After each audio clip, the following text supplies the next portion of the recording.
Hello, everyone, and welcome to another RPG Reanimators It's a Live Actual play. This time, a From the Dust for Delta Green, being run for us by Zander. I'll let you take it from here, because I have no idea what we're in for. All right, so it is a it is around 10:30 on on July 28th. It is a Sunday, 2024, 10:30 p.m. and the group of you are all have all been sort of found your way to the parking lot of a recently closed Burger King in New York City, specifically in Borough Park, Brooklyn. You glance around at the four other people around you who you sort of suspect are, they're the only other people who have a reason to be here. Uh, so you sort of one by one file into this Burger King, which the lights are off, but clearly someone's still home. The door is unlocked as you step inside. Sitting at one of the booths, you see a 40 something, balding, overweight, middle aged man. You see, sat beside the booth is a rolling bag with tags from JFK and ATL. He looks up at you and says, "All right, come on in. Yeah, take a seat. This one's on the house. Uh, you know, really got those program dollars." While he slides towards you, a couple of cheeseburgers and fry baskets, and he says, "All right." Looks at you, Sybil. It says, "I understand that this is your first on one of these." I have to say yes. What exactly is one of these? I was told that this was some sort of a consultation meeting. Field operation. Don't worry about it. The others will fill you in. He's like, "Hey, working with the rookies." All right. Yeah. So, as he starts to he opens the rolling bag, starts fishing around for something in there. Let's meet our agents, and we just heard from her. Let's start with Sybil. Okay. Sybil is a wiry woman with short, maybe kind of pixie length cut hair um, that has been straightened, very flat brunette, and is very cautious, is the main thing that you notice here. Whenever she moves, there isn't a lot of wasted effort in how she steps, where she places things, and how she tries to set herself a little farther away from everyone to kind of keep an eye on what is happening here.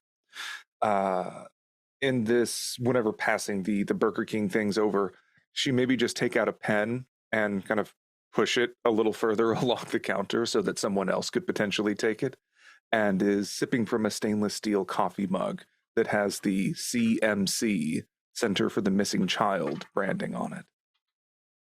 All right. Uh, Next we'll move on to Luke Carver. Uh, Yeah, Luke Carver is also new here. He does know Sybil. He works for CMC as well, but as a social worker. He works in community mental health, so he does the mental health side of things after children are found or working with parents of missing children. And he is wiry, dark hair. Looks like he could either be 29 or 40, depending on the angle. Like he's seen some life in his life, I guess. And he has dark lines and he kind of has a grin on his face all the time and is very disarming upon first glance. And he's a social worker by trade. Yeah. Next is Mike Whitaker. Oh, Sybil, thanks for the burger. Really appreciate it. So Mike's Hmm. like chowing down on the multiple burgers. He's a big unit. He's a big guy. He's an FBI agent, suit, fairly standard. Pushes away the fries and says that no thanks. You know, my wife's saying I should cut down on the carbs. Really, just a bit of protein. You know, to really bulk up a bit more. Um, yeah, just call me Mike. Call me Mike. All right. And lastly is Arthur Burke. Arthur is a middle-aged, brown-haired man. He as he's like eyeing the French fries, he pulls out a handkerchief from from like his shirt pocket and blows his nose. And he is a little bit on a heavy set side. 5 o'clock shadow, a red kind of drippy looking nose. He is a medical examiner, forensic medical examiner. And yeah. All right. At this point, Blake pulls out a manila folder and basically starts flipping through it himself. He goes, "All right, so welcome to Operation Blister 2. We've got a long list of demands here from the group. All right, so we are focusing today on the S. Garrettson Mansion. We don't know shit about this place, but it was entered as a database of hotspots in 1961 during Operation Blister. And before you ask, no, I have no further information about Operation Blister. This is just something that seemed to pop up in our files while the nerds are out doing their research, looking for old shit, how they work. Well, over the last 3 months, 3 children have gone missing within a 5 kilometers of the mansion. There was an infant in the Windsor Terrace neighborhood, another in Borum Hill, and a 2-year-old in Carroll Gardens. Local law enforcement have attempted to explain away these children as kidnappings, parental abductions. Only 2 of them are still under active investigation, though. Well, all right. So our job here, or your job here, I'm getting on a flight as soon as I'm done with this shit. Investigate the disappearances of these 3 children. You're determine whether their disappearances is natural in nature, whether they are connected to the Ascarate mansion. And once you discover if this is unnatural in nature, the normal steps, et cetera, et cetera. Stop the incursion, et cetera, et cetera. All right, I got a telephone number for you. And he slides across a little slip of paper with a telephone number written on it. The code for that is 6644. Don't write that down. Memorize it. Repeat it back to me. 6644. All right. Anything that's recovered is to be relocated to the We Store You Unit 1911. The code for that is 2379. Repeat it back to me. 2379. All right. Good job. Uh, with the phone number, any and all reports are to be made to that number, and that number is for emergency use only. You are then to report to that number when the operation is completed. And he sort of throws the file sort of on the table. It gets sort of stained by the grease of one of the hamburgers. That's the names and dates of disappearances of your Vicks. Everything else, refer to what was said earlier. That's about all I got for you. We're not working on much of a we don't got a wealth of information on this. Just something our nerds picked up, and it's up to you to see if there's actually anything going on with it.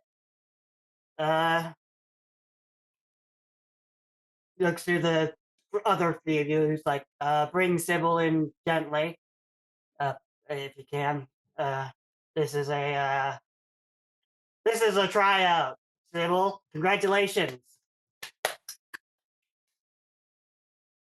Is All this some right. kind of a joke? Luke, is this some kind of a joke? Do you Oh, good know God! I what's wish this was a happening? joke. I have no idea what's happening. So, sorry. This has got to be a practical joke. Closed Burger King, shitty burgers, and what is this a rent-a-cop? Like, are you a real Fed? Like, he looks at Mike. Am I a real Fed? Yeah, sure, sure. Look, this is may not seem normal to you guys, but when we have to get a few different fellas or agents together, this is sometimes how we have to do it. Well, I I don't do have some understand. questions, though.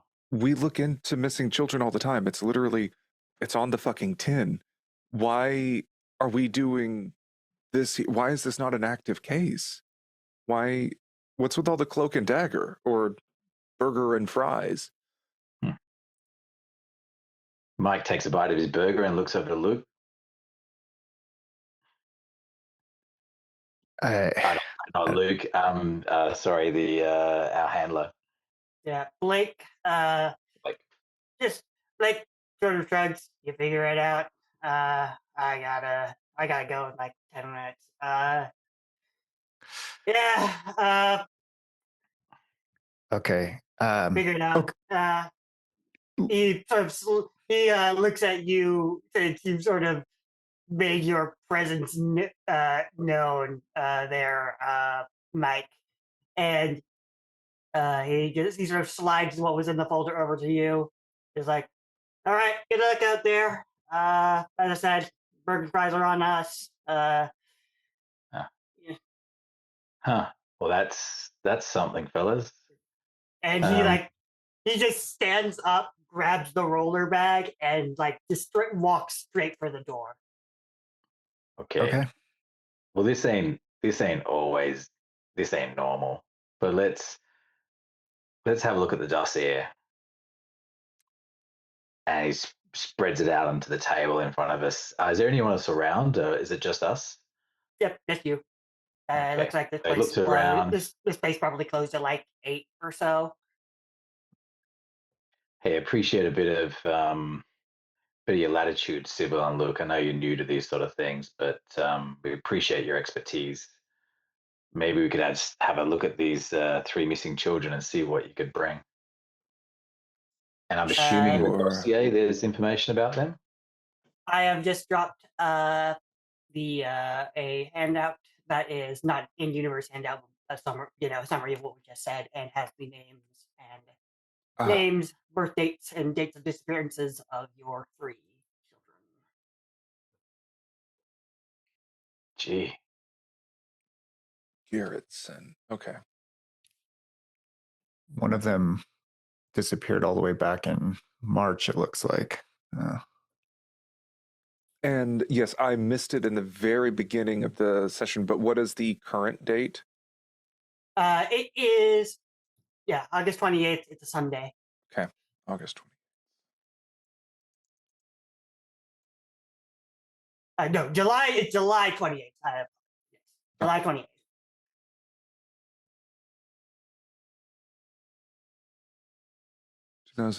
2020. Oh, 2024. Got it. Yeah. Yeah. gee. Luke will look this over and he'll light a cigarette indoors just because who cares? It's closed. Offers anybody else one. And No, thanks. okay. Sybil Said says, that, "No you thanks, know. I quit," and pulls out a vape pen. Yeah. Right. Okay. I mean, if you want the popcorn lung, but so 3 missing kids all around this mansion. Is this like is that cartoon monster house? They think it's eating them? Like, what am I doing here? Well, what did he mean unnatural? this sounds like if there's some kind of a predator shacked up inside of this mansion, we could potentially just get a team of cops or someone to go in.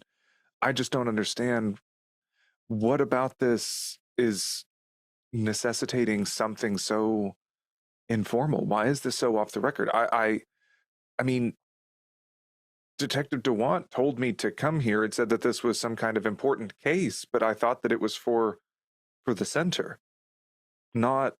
Well, I think you're right. It's the lack of information. I think we've got a small bit of information here that they're linked to this house, but not enough to go busting in with the cops.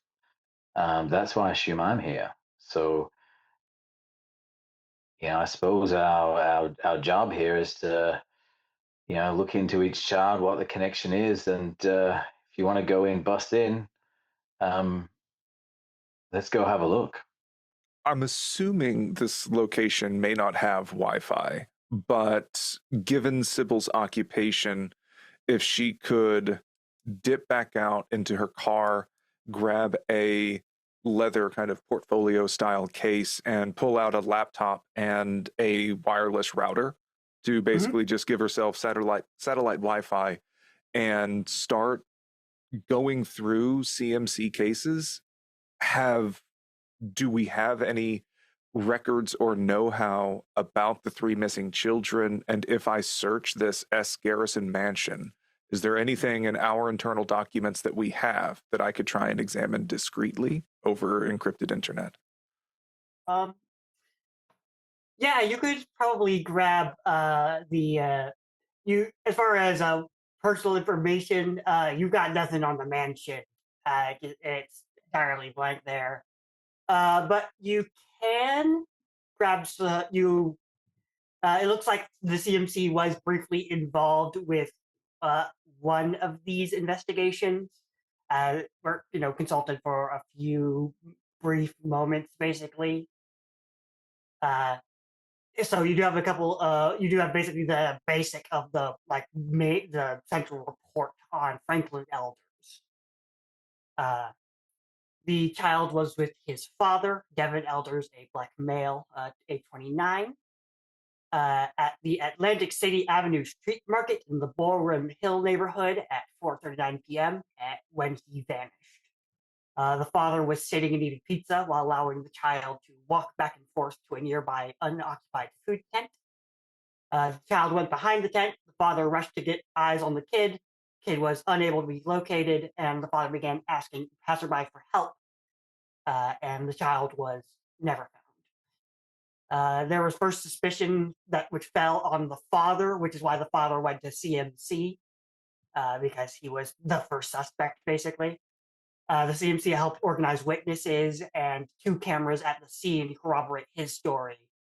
So he fell out of suspicion, and no other further suspects have been determined. Yeah, I don't know why they're getting us involved in this. Sounds like they could probably ugh, uh, just these kids. They just wander off. They could just fall in the water. I don't, could be anything. I don't know why we're involved. Hey, Arthur, these are little kids. These are tiny ones. I mean, they're all like a year old, 2 years old. They're little ones. They just don't disappear like that. Somebody could have stolen them. They got predators out there. Like this, like Sybil was saying. They just people take kids all the time. I don't Okay, know. so just Maybe there's wrap it some more up. information Is in that what you're here. saying? Well, that's my first reaction as well. If someone is just taking them, this seems like it should be very open and shut, which is why I'm very nervous with all of this. If it can't be that simple, then what is it? Are we talking about another conservative politician again? Is this another Epstein situation? I don't know what the fuck is going on. Well, I think that's the point there, Sybil. It's unnatural. No one's sure. They wouldn't use that word unless it was something wrong. If there's something going on. Can I I wouldn't be if try? there wasn't something going on. Yeah. Can I try Googling the S. Garrettson mansion? Just regular you can. Google Maps, anything. What may come up? Yeah. So you you do a quick Google search. The S. Garrettson Mansion is a federal-style house located on 124 Buckingham Road in Flatbush, Brooklyn. As you're looking through, it looks like its current owners are a. Uh, what skill are you using specifically? For this, I have 80 in computer science. I have 50 in bureaucracy, or 60 in SIGINT if I need to like do some digging to try to get information. All right. So as you find a bit, you you start looking through. You see that the uh, Esgerson is currently owned by the Zenov Construction. It is currently being refurbished into the Dazel condominiums, which are to be built in the restored shell of the S. Garrettson Mansion. This is currently being put out as contract work for from Bloomfeld Associates. So it just seems to be a mansion that's being gentrified into condos. You Well, found any history of this place while you're looking into that? You know anything about what it used to be? Is it just a house? You're muted. I start typing furiously to see if I can do that. Apparently, a very fluffy cat has wandered into the abandoned Burger King. So I'm a bit distracted while I'm trying to type. About as far as Googling goes, that's about it. You know the S. Garrettson Mansion, owned at some point by a wealthy Garrettson family, which seemed to be involved in shipping. Yeah. So while Sybil is Googling that, I will pull up county records. I do this as a social worker to kind of like track down kids and find cases and just see if there is like some names in the history of this mansion. Yeah. So it was. What skill would you like to use for that? Bureaucracy, 50%. So you're looking through. It's sold. So it looks like you sort of go backwards. In 1974, it was condemned and gifted to the city and used as a halfway house for the mentally ill. You go back a little further. Uh, it was in the 1950s. It was used as a remedial school by the Eder Education Company. Go even further back. Uh, Sold to the Devant family in 1945. And the earliest name you have is Gunzer Garrison in 1926. It does seem that, but the report says that it was inherited. You don't have a record on like the original building of the house. That's sort of the latest. That's the sort of earliest you get, 1926. Okay. Great. If this house is located somewhere outside of Brooklyn, is this a case where we would probably need to go to like New York City Hall to get paper copies of records? It seems like we're only getting certain amounts of history that have been digitized online. Yeah. So where would we find more hard copies? Most likely, as you mentioned, like City Hall, something along Okay. those lines. Probably you could maybe search through one of the very many public libraries in New York as well. And notably, like you're like clocking away on your keyboards at this point, sitting in this closed Burger King, and like just finding those little like tidbits takes you like an hour or Yeah. so. Okay. Now, would As we're Mike have heading towards access to midnight. those to actually police records for all three of them, for Strouch, Elders, and Cohen? Or would I have to, actually go down to the local FBI office and get access through a terminal there? Get your reports. You could probably send a request. Yeah. It might not be something that's fulfilled like, immediately tonight, but you can certainly send out the request if you want to like use a bureaucracy or something along those lines. Yeah, so I'll because I don't really feel like he's brought a laptop with him. So he'll make a call and just go, just give me a minute, and I'll just steps away for a few minutes and makes a call to his home office actually and says, look, I'm looking into something. Can you give me a bit of information on these three disappearances? And obviously trying to keep it by the book as possible. Yeah, and there's this like, you're chatting with this bureaucrat on the other end of the line who's like clear like, and it's almost midnight, so Right. you're just getting this like absolutely like exhausted sounding. Yeah, I can get you that, and like, yeah, just give me a, man, you're up late. Yeah, yes, well, I'll get in, fucking, give me a couple hours. Couple of hours, that would be. I'd really appreciate that. I know it's a difficult time, but if you could jump on top of it, I'd really, really appreciate it. Here's the number you can reach me back on. All right, yeah, thanks. Yeah, I'll get those to you as soon as I can. Yeah. And he comes back to the group and pulls out a map, actually old school map, as in paper, and starts marking on you've got your Googles, but I find this is useful. Marks the mansion there and the three disappearances. Sybil's I eyes have shoot up and says, "Whoa, retro." I have exactly the map that you mark up. Nice. Let me send that in the chat. Luke would just be dropping pins everywhere he's marking on his phone. Yeah, same. So it sounds like the mansion is the center, or do you It's think we need not. to? Oh, It's off to bottom the right. side.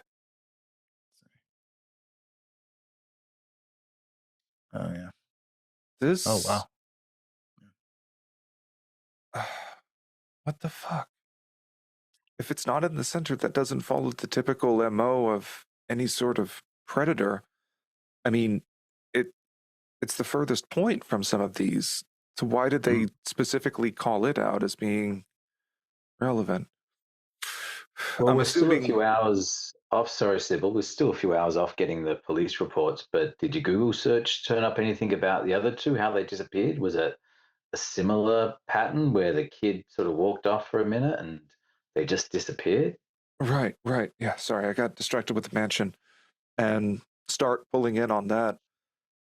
And there's some very like small, like you see like the news story that like when they put out the Amber Alert for these, and you just these ones you don't get a full story on either. You know that Catherine Strauch was abducted from her home in the Windsor Terrace, in a one-bedroom apartment in the Windsor Terrace neighborhood of Brooklyn. Basic, according to like the report, basically disappeared straight from her mother, like almost in view of her mother, but it doesn't really go any deeper into it. And Sandra Cohen disappeared from a small fenced-in backyard at her family's residence in Carroll Gardens. No pattern there. Nope. Luke, I'm afraid I may have to ask your famous people skills in order to maybe try to get more of a story out of this. I'm not coming up with much of anything online. It could just be that there are so few leads, no one really knew where to start. Yeah, I don't mind talking to the families and trying to see. Some of these are pretty old, so I would say we start with the latest one if we do that, just because Yeah. it'll be fresher. But yeah, happy to drop by anywhere and talk with anybody. But it does seem like, I mean, we're at what, probably almost 10 p.m. now. Yeah. I I mean, a drive-by of the mansion at night couldn't hurt since we're all here. Yeah, good idea. Potentially. I need to go get some more coffee anyways and stop by a Starbucks or something on our way.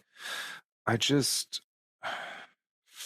I imagine while Mike is kind of setting out with a Sharpie, maybe on this old kind of crumpled road map and like getting everything laid out there on a paper map, Sybil and Luke have a shared maps doc that we're dropping pins and trying to do things to collaborate in there. Yes. Suppose we could do a drive-by. I mean, it's dark out, or yeah, it'll be dark out, especially by the time we get there. But maybe just see if there's any suspicious activity, vehicles outside or anything. Arthur, do you have any ideas? I've got no actual clue as to what we could be doing here. I do think that there's a reason why they brought us in. There must be some sort of connection to kids that they're just not able to tell us.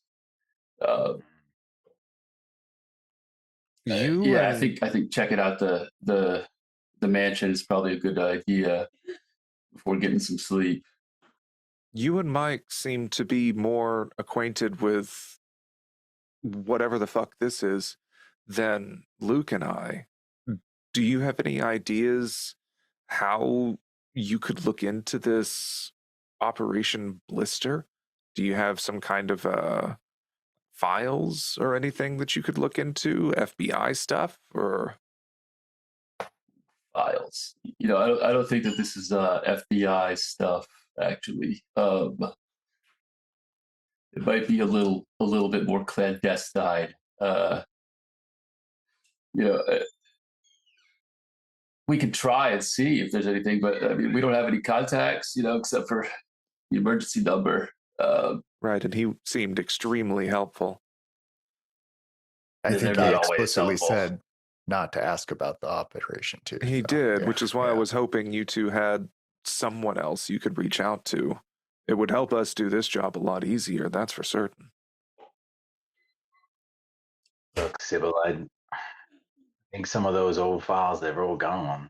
They're from what I know from the program you mentioned back in the 50s, it hasn't been, what, just digitized? Digitized hasn't been digitized. It's probably in a filing cabinet in a storage locker, Yeah. somewhere. You're lucky if they even have files at all. With the kind of stuff that this says is this a possible unnatural vector. I don't know what exactly that would be, but My recommendation is use the skills that we've got here. We've been given a timeline, get working. I think you're doing a great job, looking to the children, understanding, getting some background on them, and maybe more around what's happened. I can pull the police angle, the FBI angle, maybe Arthur. Kids. Maybe there's some medical kids. records. Oh fuck! Maybe there's some Sorry, I medical apologize. records. I shouldn't swear like that. I really shouldn't cuss. But hey, they're children. Yeah, they're kids. They're Important kids. They stuff. disappeared. I never had any myself, but You don't say. they're such little shits. They smell. But I mean, these parents don't deserve to have their kids go missing, and I'm sure the kids weren't that bad. They're still pretty fresh. Maybe that cynical attitude. I mean, if you step back for a second, I mean, if they go missing, you're the medical examiner, do they end up in your offices? Is that what happens? If they ever find the body. Yeah. Yeah, I mean, Jesus Christ. Without dead kids, there's not much I can do. That makes me wonder, though. They said that this all started from other disappearances around 1961. I could potentially, Luke, if you're going to go interview the families probably tomorrow, I can try digging through some archival records back at the agency to see disappearances of children in and around Brooklyn, probably among 5 years or less. in 1961, see if we can get any more leads, any more evidence on if bodies were recovered. I'm assuming circumstances are going to be similar. Maybe they're using the sewers. Maybe just the way that there's such straight shots across on this map. It doesn't look like they may be using streets. So the Ninja Turtles taking kids. Okay. But now At this get point, the I guess address. it's as they'll good be as any. unnatural. It would be unnatural. You're right. It sounds like a good plan. So, and yeah, by the way, I'm Luke, and I'll shake everybody's hand. Still have a burning cigarette in it, just kind of off between the pinky and ring finger. And then I'll just say, yeah, I'm a social worker, but used to do some other stuff here and there. So, you get the sense that he's probably has a criminal background as well. So, Mike, pleased to meet you, Luke. great. Yeah, I'm Arthur. Excuse the hand, but this handkerchief's been all day, so it's a little soggy. You should get some NyQuil or something. I mean, I can't do this job on NyQuil, man. You said civil, right? Yeah, I can't do this job on NyQuil. I'll sleep through everything. Maybe some Sudafed or something. I don't know. It doesn't You really seem to be help. the doctor. Yeah. All right. Well, it's getting beyond late here. Do we want to potentially do a drive-by of this location, or at least as close as we can get, then head back to wherever we're going? We should probably share phone numbers just to stay in touch. And she pulls a pack of sticky notes out of her bag and writes her number down, kind of share, or like we can just write our numbers and share them across each. I don't care if this is your real phone or a burner phone, just some way we can reliably stay in touch and share information. No, Mike pulls out his phone. It's probably a 15-year-old model. Is it like the Nokia 3310 brick that he pulls out? Yeah. It's blue and blow, and he shares his number, and it's obviously his phone.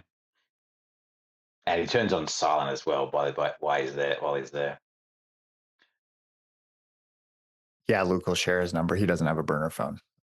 Yeah. It's got like a flip phone. It's unknown whether it's a burner or not, but it's just a little shitty flip phone. Okay. And, so, Yes. Luke, no gifts, no memes on this one. I don't think that their phones may explode if you try to send stuff over.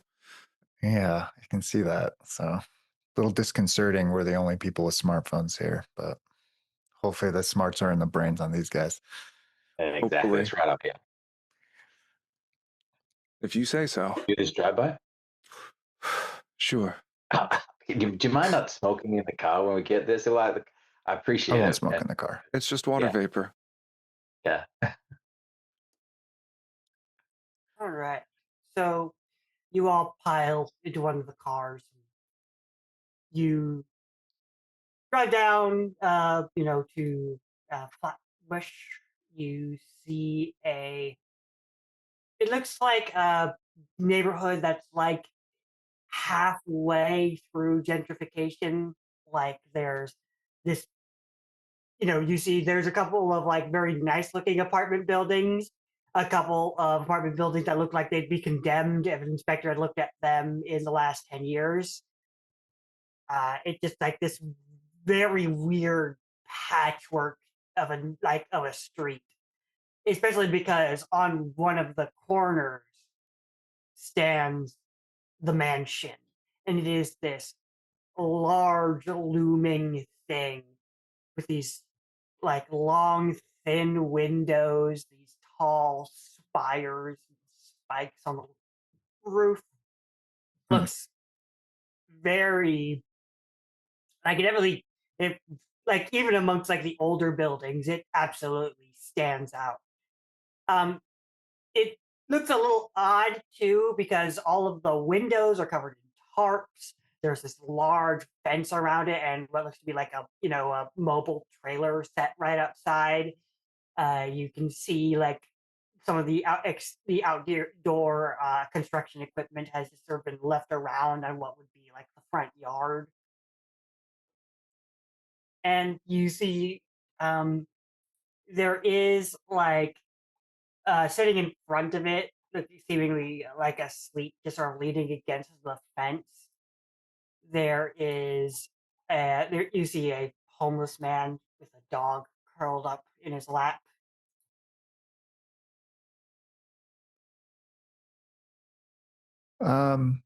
Does it look like an active construction site overnight as Yes. well? Like, are they doing stuff Not at not night? overnight. Okay. No, it looks like it's pretty well left alone. Um, Give me an alertness roll, Luke.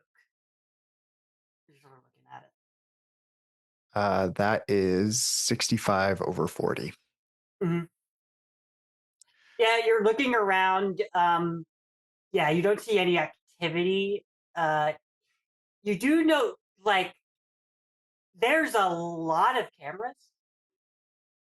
Mhm. Like it is a construction site in New York, so you'd expect some amount of security. But you'd see like there's a lot of like very very obvious cameras, like just like these, with the you see red blinking lights basically everywhere on the exterior. Okay. Is Do you there, guys? Oh, sorry. Go ahead. sorry, any parked cars or anyone else looking at this house other than the homeless person who we should eventually talk to? So that's my first question. So is anyone else surveilling the house or watching it, Uh, or Doesn't look like it. No, you don't see any cars parked in the like and you how don't see any vehicles parked beyond the fence. Like there are some like lining the streets, but they seem for it to be for the other buildings. and you said there was a trailer and some equipment. Mike looks around. How well is it secured? This is New York. Surely if it's not tied down, it's probably It walking looks away. like the equipment is like that is like you see like there's like sort of the very large equipment, the stuff that like literally wouldn't fit in the house is Yeah. it is like exterior. But basically, but you don't see any like hand drills or anything like that laying around. The tray, as mentioned, like there's the trailer like sort of just sitting out front. Looks like prefabricated. Looks like something you could and it's a very small trailer. Looks like it'd probably be like a foreman's office. You would guess. Can I suggest we As drive by and park around the corner if we're going to walk back and not leave the plates in front of this camera? that's a good idea, particularly as we park and then maybe make our way back around on foot. Sybil is trying to keep an eye on tracing the tail ends of the cameras. Are Mhm. there wires that are feeding down from them and leading to a specific location? Do the cameras seem like they may be wireless? Uh, Cameras look like yeah, they look wireless to you. Okay. I may be able to get some equipment that could try and find out what signal they're using in case we need to see what they're seeing or help them not see anything.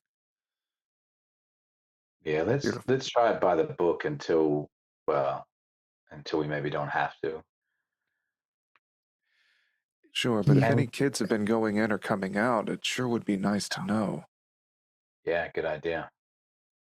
And it's on the corner, so is there any laneways behind, or there's properties adjacent to either side? So I'm thinking, can we just walk around behind it?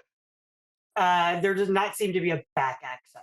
Like no, so like you have the sort of the up front. So you've got properties like directly on one side, so it's on the corner of the street, and it looks like it has like a pretty large front yard, but the two sides are directly up against each other. Yeah. So the two sides besides the corners are directly against other buildings. Can I make a small suggestion, Luke? Look, I realize I'm here in a suit, you know, and I've got, let's just say I'm not coming unequipped. Maybe you want to have a talk to that unfortunate fellow up the front. Maybe we'll go and knock on the trailer door at the same time. Have a look, see if anyone's there. Yeah, Arthur, you want to come with me and check out the trailer? Yeah. I could tag along. I'll hang back. Just keep an eye out. Good idea. Good idea. So Arthur and I will head towards the trailer. Just I will note casually. the trailer is behind the fence. Okay. Well, we'll just sit back, maybe have a chat to Sybil and just look up the street and try to look non-menacing I'm to our just sweating. Mhm. She's just vaping there menacingly. Yeah, Arthur, do you I'll want a lozenge? I got one here. I'm fine, thanks. yeah, I'll walk up and talk to the homeless man. I'll light a cigarette first and have my pack ready to offer one up as well. Mhm. You sort of go up to this man. You see, he looks like you're getting a closer look, and it's middle of the night, so all you're getting is from the street lamp. So he's just sort of like leaned up against the construction fence. You see, looks like an overweight hippie, probably in his 60s.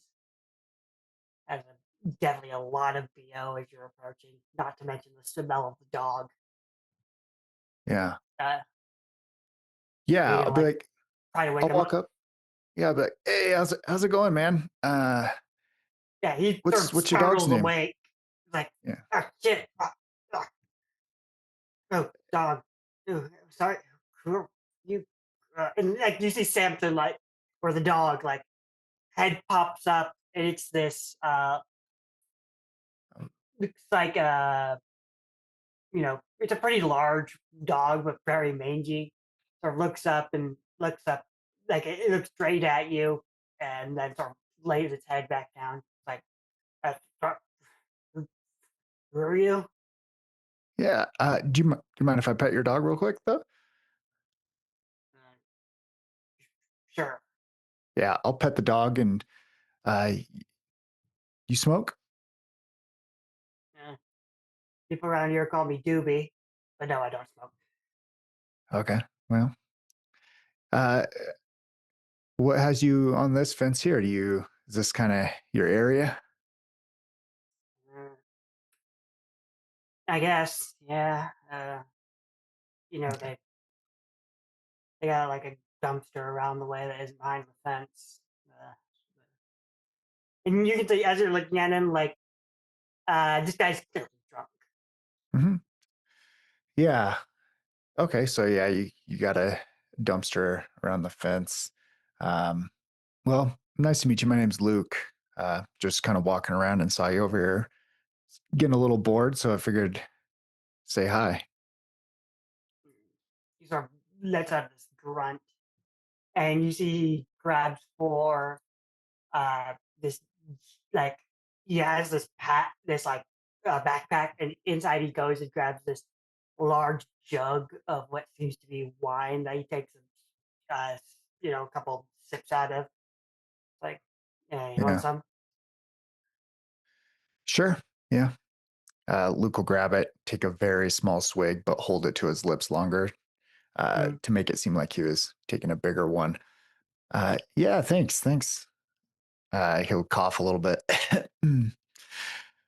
Yeah, so you know what's what's the strange and unusual around here? Like, anything crazy happening?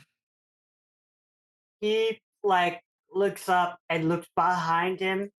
He goes, "Well, there's that. Mansion? Yeah, uh, yeah. Here was some sort of bad place, man. Owned by some Harry Potter dude, like magic. Oh, cool. I love magic, man. Uh, I thought some construction company owned it, but Harry Oh Potter yeah, owns they this do. place? That's all. That's all. That those are old stories around here. Oh, old stories. Okay. You catch up with Mona. Mona will give you a fucking earload. Oh shit, Mona. I might have seen her, but yeah, tell where she usually hang? There's a these are like trails off and like yeah, sorry. There's a culvert, you know, about about a walk away by the retaining wall. That's where she hangs out. Uh, yeah, she'll give you fucking. If you want weird shit, you can talk to Mona. She knows weird shit. You don't have any weird shit yourself, huh? That's surprising. What, what story? You got to have a story, man. What's the weirdest shit you've seen around here? Uh, my there's a. I mean, Samson, like pets the dog, like lazily pets the dog. Samson won't go. There's this alley a couple blocks away, and I go down there every once in a while to go get food, and I don't know what's up with that place, but Samson just won't go down the damn won't fucking step near that place for some goddamn reason. It's one of the places I reliably get my stuff. Hmm. Yeah. Poor guy. And I'll scratch Samson's chin. Like, yeah, must be something freaking him out there. And I'll just point to wherever the alley is, like right over here, just to confirm. Uh, yeah, it's like there's a something around that direction. He sort of like points just sort of in a vague direction. Uh, you'll catch, I mean, I've never had any problems there, I guess. Okay. Well, thanks, my man. Appreciate you swapping stories. Yeah, strange question. You ever seen any kids running around here? Like little kids that shouldn't be without their adults? Kids? Yeah. No, I don't think I've seen no kids. Okay. Cool. Well, I know you don't smoke, but here you can take this pack and trade it if you need it. It's all I got. So thanks for the stories. I'll toss him a half pack of Marble Reds. Mm. And I was like, I say I don't smoke, but thanks. I can probably get something out of these. Yeah, you can. All right, I'll clap him on the shoulder and walk. Yeah, walk away. Mhm. Yeah, I'll come back to the car, whatever we're driving, and I'll relay that information. I'll specifically highlight the alley, how he talked about there's some Harry Potter shit going on in this mansion behind him, and that there's somebody named Mona that hangs out here on the map that we should probably talk to at some point. Well, why don't we go see her tonight? I mean, if they're homeless, they'll probably be up and awake now. It's a dangerous time from at night time. They tend to stay awake. So why don't we go see if we can find Mona now? Go for a bit of a cruise. And while we're chatting, have we noticed anything in the mansion? Any lights on at all? Any movement at all? While I've been waiting out the front for this to happen. You've sort of been watching nothing that you see now. You see like you've got like the most movement is just the tarps over the windows, sort of flopping against the breeze. Yeah, we should go find this Mona person. You said she knows the weird stuff. Yeah. Yeah, Seems he like his Yeah. No, he seemed to think that she had some crazy shit to talk about. And she has knows about the magic or whatever, the Harry Potterness of the mansion. seems like as good a lead as any. I have some cash on me. We can try to compensate her for her time. Good idea. Yeah, it'd be good if we could do some stuff tonight. Cause I want to get back home to my kids. I mean, I thought I was being tasked on a new assignment, but no one's given me any actual assignment. I have work tomorrow. So, yeah, we need to try to get all done that we can. I'll do what I Yeah. can from the offices tomorrow as well. Just assume, Sybil, the case number for this won't turn up for a little while. So, we're going to Great. push some overtime. Amazing. And then, yeah, I think But we're going to drive look, down. we're Go doing ahead. the Lord's work. We're doing the Lord's work. Let's get back to the car. Wait, do you guys get paid for this? We're getting paid, right? Oh, we don't know. Okay. Shit. All right. Okay. Yeah, seems like Bikes we'll on the have to side. classify this as charity work. Okay. Normally, you can put in some expense claims for your time and sundries. And was it Blake? I'm sure he'll be able to put some training bucks your way. Yeah, you might be able to get like a travel reimbursement. Just gotta put it in. Good luck though. I've never really had any success. All right. Well, I took the subway here, so I'm not getting reimbursed for much. Let's go find Mona. Yeah. So you start heading out towards the directions that Doobie gave you, and you eventually sort of stumble across there's this looks like a older black woman. She seems to be a probably in her 40s, rail thin. He seems to be more awake than Doobie, passed out from the alcohol. As you approach, he sort of looks up. He's like, "This is my spot. Keep moving." Are you And Miss before Mona? Who's asking? Some concerned neighbors. Yeah. We heard from Luke, what was his name? Doobie, my man Doobie, and Samson. They told us you might know some history about a certain strange house a little while back that way. You see, like, some recognition in her eyes. Like, "Do we give him out my name? All right. Look, if you're so concerned," and like she like literally just like holds her hand up, palm up. I'll put a 20 in her hand. She looks at it, it's like, "No, thanks." Stuffs it in her pocket. Yeah, no. My mama, she used to call that place the Baby Killer House. There's I'm sorry, the what killer house? Baby Killer. Baby kill. Oh, Did used to some guy used to live there.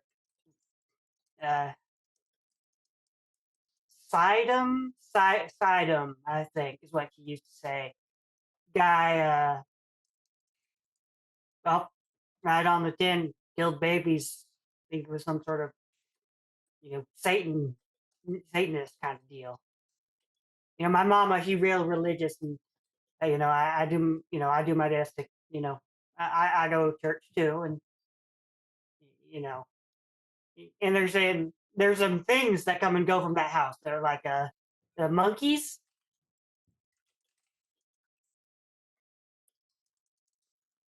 The little monkeys, and they like to go, come out of the house. I seen them.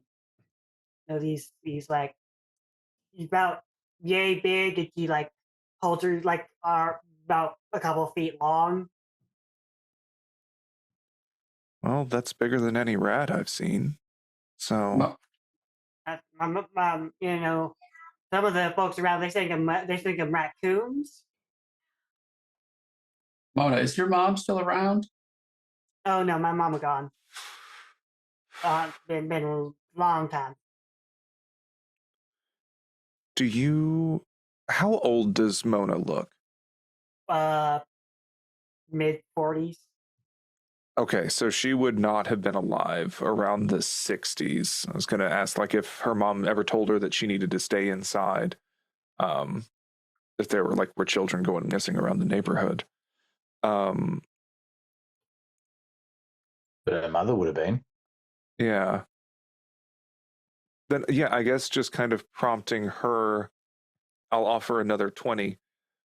Do you know anything else about this house? About especially any children going missing after this Sidem guy seemed to have left? We have reason to think someone is taking kids from around the city that has something to do with that house. No one's really saying much. You, right now, are the best lead that we have. You can think of anything. We're trying to save these baby kids. Look, I know they used to call that place Baby Killer House. You know, them was old stories my mom used to tell me. I don't. I ain't seen no kids, just little those weird little things, monkeys. Do you know where they go? Do they go, if they're monkeys, do they go across the power lines? Did they go across to other houses? You said you've seen them. Yeah, not up close, no, but I've seen them. Yeah, they go across power lines. They'll go across the street. You know, they never during the day though, and I never seen them during the day. Well, that's something, I guess. So you've seen where these monkey things go? You didn't follow them or anything? Oh no, they look. You when you live a life like I do, you learn not to get too curious about most things.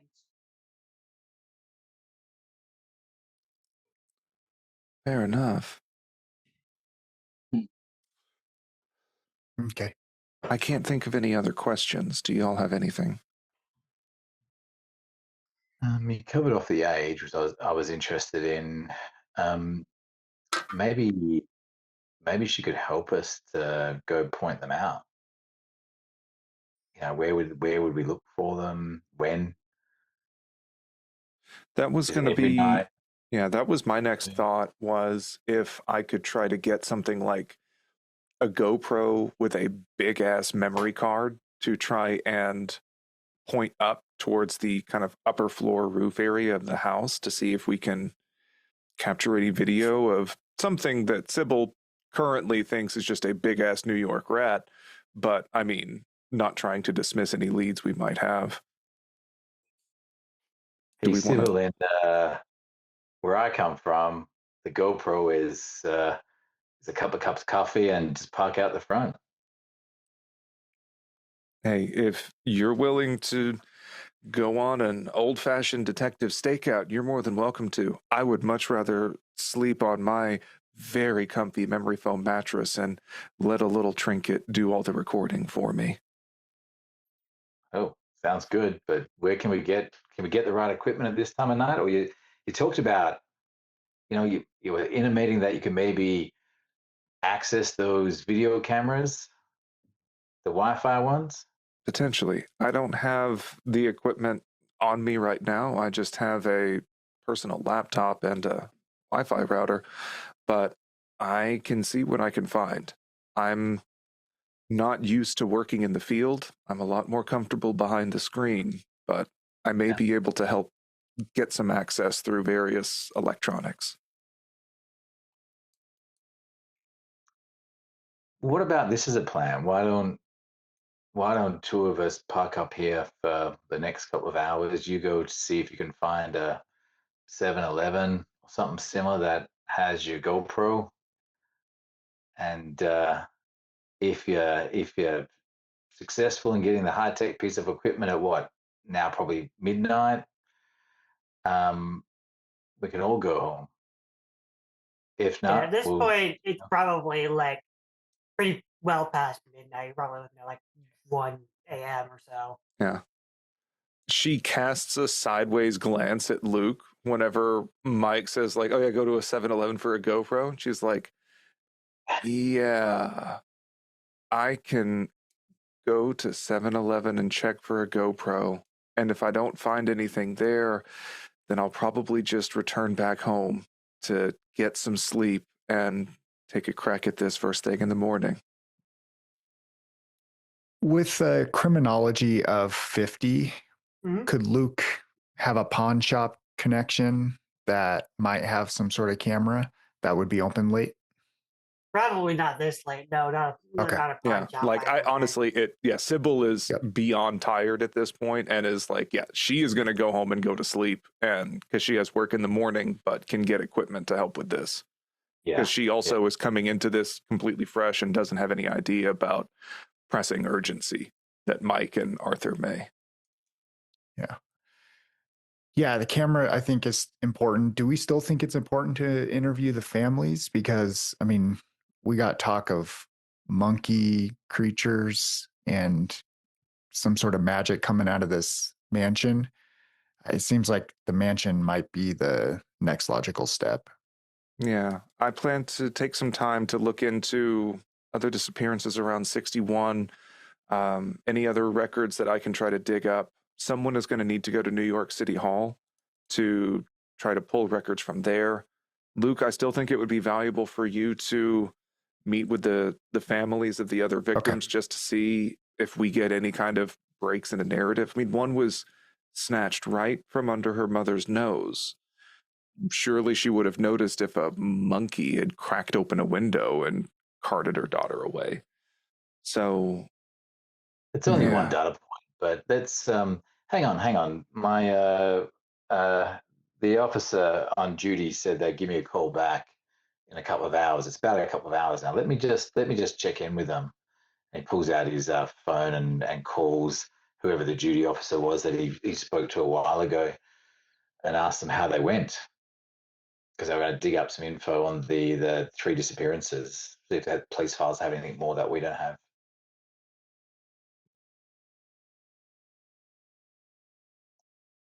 So Xander, would they have come through on the information around Yeah. the police You reports? it's so I assume at this point it's sort of around when y'all are sort of splitting up to do whatever you're doing, but you sort of it takes till about like 2:30 that eventually you get like a little ping on your phone, and I will drop that in the chat.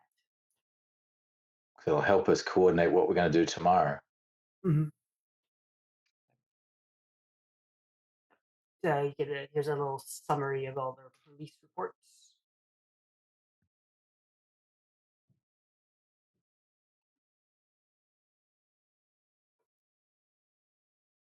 So yeah, would you like to read those out loud? Yeah, I can do the first one. Catherine Strauch, white female, 7 months old, kidnapping reported on October the 3rd, 2024. That is Sorry, March. March the 10th. I apologize. March the 10th, 2024. The child was sleeping in a child carrier on a bed on the third floor, one bedroom apartment in a Windsor Terrace neighborhood of Brooklyn. Her mother, Emily Strauch, white female, age 22, was folding laundry in the living room within sight of the bed. At 6:08 p.m., the bedroom door slammed shut. The lock was heard turning before the mother could reach the child. The mother broke the door down and found the carrier overturned on the floor. 3 old bones, in brackets currently unidentified, were found on the bed, split and drained of marrow. So that's old bones. The prime suspect is the mother's estranged mother-in-law, Janice Strauch, white female, age 61. Suspect has a history of psychiatric problems, has only once met the child. The child's father, Harris Strauch, white male, age 21, is currently serving active duty overseas. Would you like to read on Franklin Elders? I'll read Franklin. Franklin Elders, black male, age 11 months, kidnapping reported on May 7th, 2024. The child was with his father, Devin Elders, black male, age 29, at the Atlantic Avenue Street Market in the Boerum Hill neighborhood at 4:39 p.m. when he vanished. The father was sitting and eating pizza while allowing the child to walk back and forth to a nearby unoccupied food tent. When the child went behind the tent, the father rushed to get eyes on the child. The child was unable to be located, and the father asked passersby for help. Suspicion fell first on the father, but witnesses and 2 cameras at the scene corroborate his story. No further suspects have been identified. And who would like to read Sandra Cohen? Yeah, I can get it. Sandra Cohen, white female, age 2, kidnapping reported 6/6/24. The child was playing in a small fenced-in backyard at her family residence in Carroll Gardens, Brooklyn. Her mother, Elizabeth Cohen, white female, age 25, supervised from the kitchen window while washing dishes. At 2:29 p.m., the mother phoned the police, claiming that her daughter had gone missing and she didn't know how. She became distraught and was held, but not charged for striking an investigating NYPD officer. Okay, so she was pretty distraught. Prime suspect is the child's father, Emil Cohen, white male, age 31, felon wanted for multiple charges of assault, burglary, and possession. I mean, Catherine Staunch's case seems the most peculiar, but yeah, Most Like out distinctive of by a movie or far. something. yeah. I like It- the sound of these unidentified bones. I can take a look at those.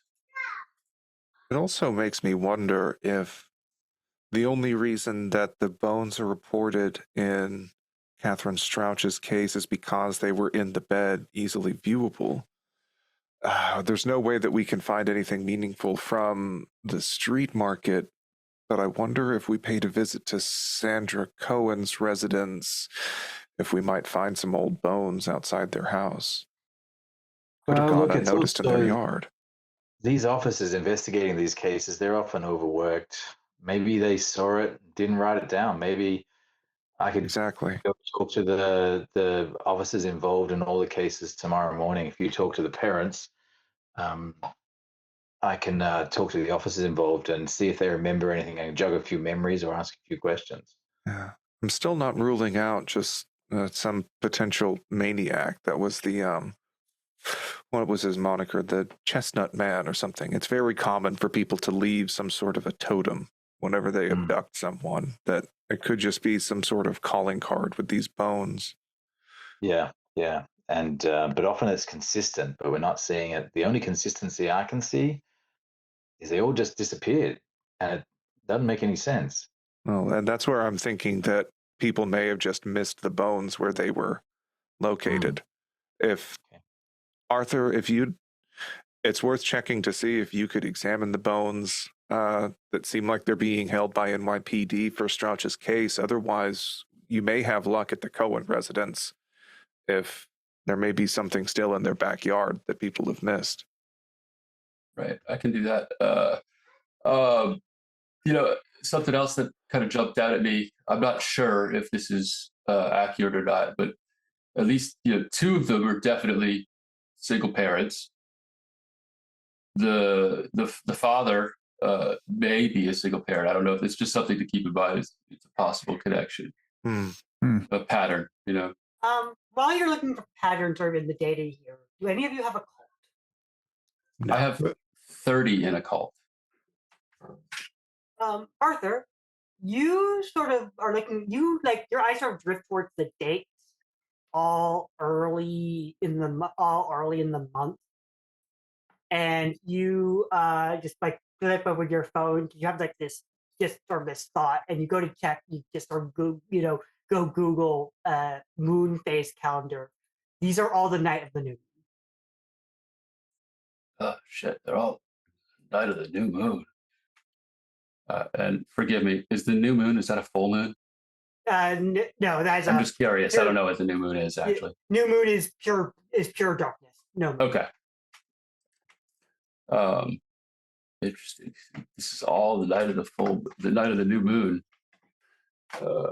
This is interesting. There's some kind of significance there. There's got to be. Yeah, Is that Arthur, like where are we Mercury now? in retro? If you say so. Yeah, what moon phase are we in now? We can Google it real quick. Yeah, you Google it. You're about a week away from the next new moon. New moon is on the 4th. Oh, great. So we do have a clock. Assuming this person attaches significance to it, yeah, someone else can be going missing in a week. Fuck. Yeah, maybe they think there's some kind of dark moon werewolf. Huh. Yeah, I mean, monkey werewolf. Yeah, I can see that. So. So how about we work out the plan for tomorrow, gentlemen, and sorry, civil team. Yeah, so first up for me, I will interview the families and see what I can glean from there. Arthur, if you want to come with me and check the scene, I don't know if that's what you do, and try to find bones, you're welcome to join me. And then I'm going to go by a construction store and get some construction outfits for us. Um, so if we need to get in, we can get in that way. Good idea. I'm good with that. I do think that we need to stop by the NYPD, see wherever they're. I don't know if the bones are in an evidence locker, or we can figure out where the bones are, like the bones that they have found, see where those are being held, and take a look Okay. at those as well at some point. Well, Yeah. I'll get all the case numbers and the badge numbers of all the officers involved and find out what precincts they're in and where this evidence might be, and I'll let you know as soon as I find out, Arthur, and we'll coordinate to meet there. I'm hoping they're not spread out too far, and I'll let you know, and we can meet at the precinct then. Yeah. So, Arthur, you can just come to Sandra's. My guess is that backyard is probably going to be your best bet at finding any bones, just because it would probably be overlooked in there. It could have been like a chicken bone or anything. So you can just drop in for that one if you want, and I'll do the other ones first. Sure. Maybe they got a dog. All Hopefully not. right. My big question is anyone getting any sleep? Sybil is going to try to get a wink in before going into work. I think while they are all split off doing that, I'm going to try to squeeze 3 or 4 hours of sleep in and then just show up at the office, do kind of the bare minimum, and spend most of the day looking up missing children cases from 1961 that were going to be around this Brooklyn neighborhood to see if there are any more data points we can try and start getting some stronger correlations with, especially comparing it to moon phases. I think that's a crock of shit, but I at least want to see how accurate that is. And then also, yeah, using whatever resources I can to pull up any histories about the house or Sidum, as I'm working just with an assumed spelling. I assume I could probably take a kind of leave a little bit early, especially if Joe is the one who got me put on this. I'm going to say he can cover for me while I take some extra time and maybe take some vacation days for the rest of the week. I can go by the New York Public or City Hall to get some of the records there if you want. And then we can all plan to meet maybe in the afternoon around 3 or so p.m. Does that sound feasible for everyone else's tasks? That way we can all regroup and crack the case. All right. If you are getting sleep, everyone can lose because you're not getting much sleep. It's like a couple hours. Everyone can lose 2 willpower as you are burning the midnight oil quite a bit. And we'll just sort of go down the line here. So we'll start with Sybil. Sybil, you're spending your day in the CMC office in New York for, clocking away at old records. And you're basically in the perfect place to be looking into old cold cases. You are looking at Faces of the Moon in, it looks like 1961. You do see a few from the new moon. You see one in January. You see one in the November before, one in October. Um, as you're sort of like just looking up, like, okay, what dates would have those been on Google? You do catch February of 1961. It like that's like the earliest one, the latest one in 1961 is January. Someone disappeared on the 16th. Notably enough, February 15th was a solar eclipse, and that ended up uh, and seemingly there were no disappearances after that, and there was no disappearance on the 15th, but they seemed to stop after that solar eclipse. Oh, so there was kind of a trail of disappearances. Oh, I see. So it actually went from like October 1960 to Yes, January 61. Okay, let me update notes real and then quick. stopped on the 15th. Solar eclipse and stop. Okay. In that case, if we have one new moon coming up next week, when is the next solar eclipse? Next solar eclipse. Let me check. 2024. My search history is going to be full with so much horoscope bullshit after this now. There was a solar eclipse in April. Oh, so this just started up again. It's going in cycles. Oh. Okay. Pulling up any records related to the missing children. Are they kind of similar circumstances of disappearance? Very cold Um, without any leads? Very cold, no leads, mostly from all in Brooklyn. A lot in the Red Hook neighborhood. You're looking through, mostly focused on, low in. It looks like a lot of low income families. Mostly, you see quite a few of those single parents. A lot of immigrants, death, disappearances as well. Okay. And I guess is the Red Hook neighborhood where this mansion is?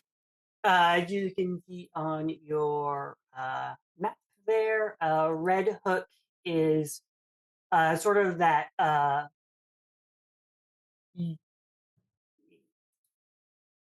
Check on this. Red Hook is like right next to the Cohen abduction. Oh, okay. So So that's it's that sort of outcrop. It's that sort of outcropping right gotcha. there. It's like near to kind of looks like docks region. Yeah. Right. Okay.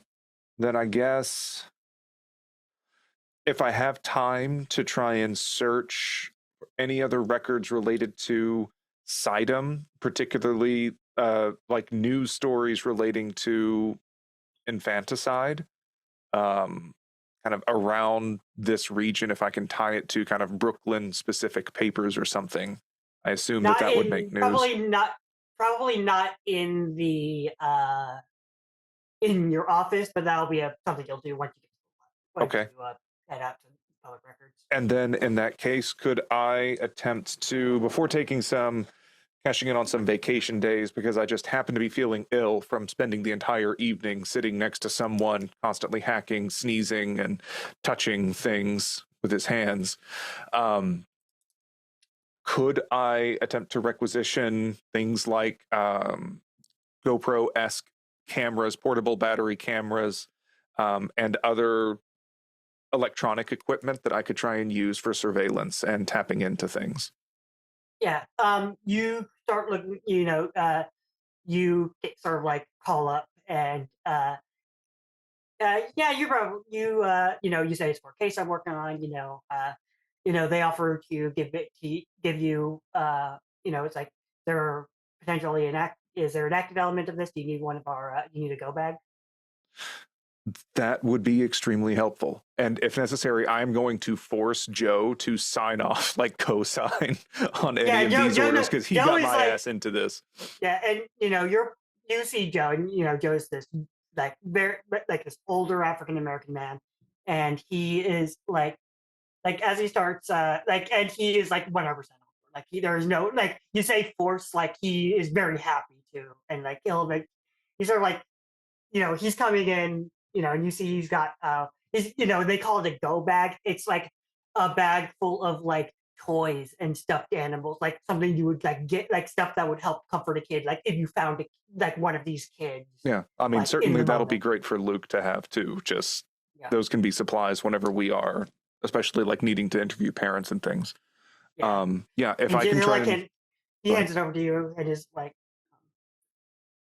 and he sees the look in your eye and the fact you're calling him over, and he's like, Sybil, and you're sort of like in like your little corner of the office, like, look, I understand this is all a little strange. a little. I um, you know that there's that thing in Atlanta I'm working on. There are some things that the cops, don't want to look into, aren't looking into. I I think it's I understand like this is all very cloak and dagger or whatever. But that's I suspect that this is something that you know the normal the authorities, they either aren't going to understand or they don't want to understand. That's why I've got you. That's why I've got you on this, and I I just need you to play along. I guess it's I'm sure um, I think there's something here, and like I trust you, and I hope that you trust me enough for this. I just wish you could have given me an ounce of warning at what the fuck you just threw me into. But kids are missing, probably dying, or worse. So we're going to get this done. Um, But I'm going to need a little bit more honesty and transparency from you going forward as a professional courtesy. I I understand. I'll get you what I can. Look, if you want, you can send me whatever you found, and I can start looking over and see if anything comes up. Um, Thank you, Joe. I can do some work on my end here. Yeah. If you could look through old newspaper archives related to and try to task him to do all of that, because that sounds like a massive time sink. Also, I hate digging through old papers. So yeah, if I can try and say, you owe me, please do this extremely tedious task that I don't want to. I think that that'll be a net win in Sybil's mind. All right, so if you were so like you can start sending him off in a direction, and you can head off in the other direction. Yeah. We'll look up over to, I believe it was Arthur and Luke who wanted to visit Sandra Cohen. Yeah. So I would, wake up in the morning and put together my little bag. I would grab some bolt cutters, duct tape, just have a toolbox, stop by someplace, get some construction gear, ear protection, PPE stuff that we could all wear. And I have a baseball bat that I keep in my car as well, just in case. And I have a small knife that I can keep on my person hidden if I want to. And yeah, I'll pick up Arthur somewhere and we'll head over there.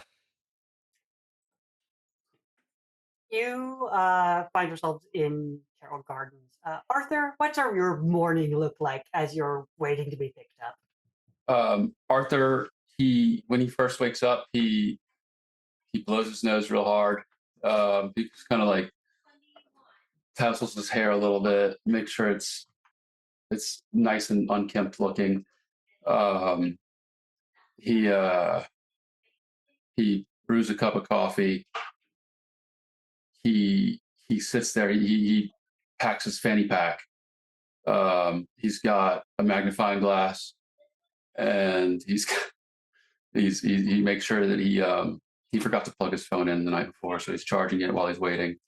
And his morning, I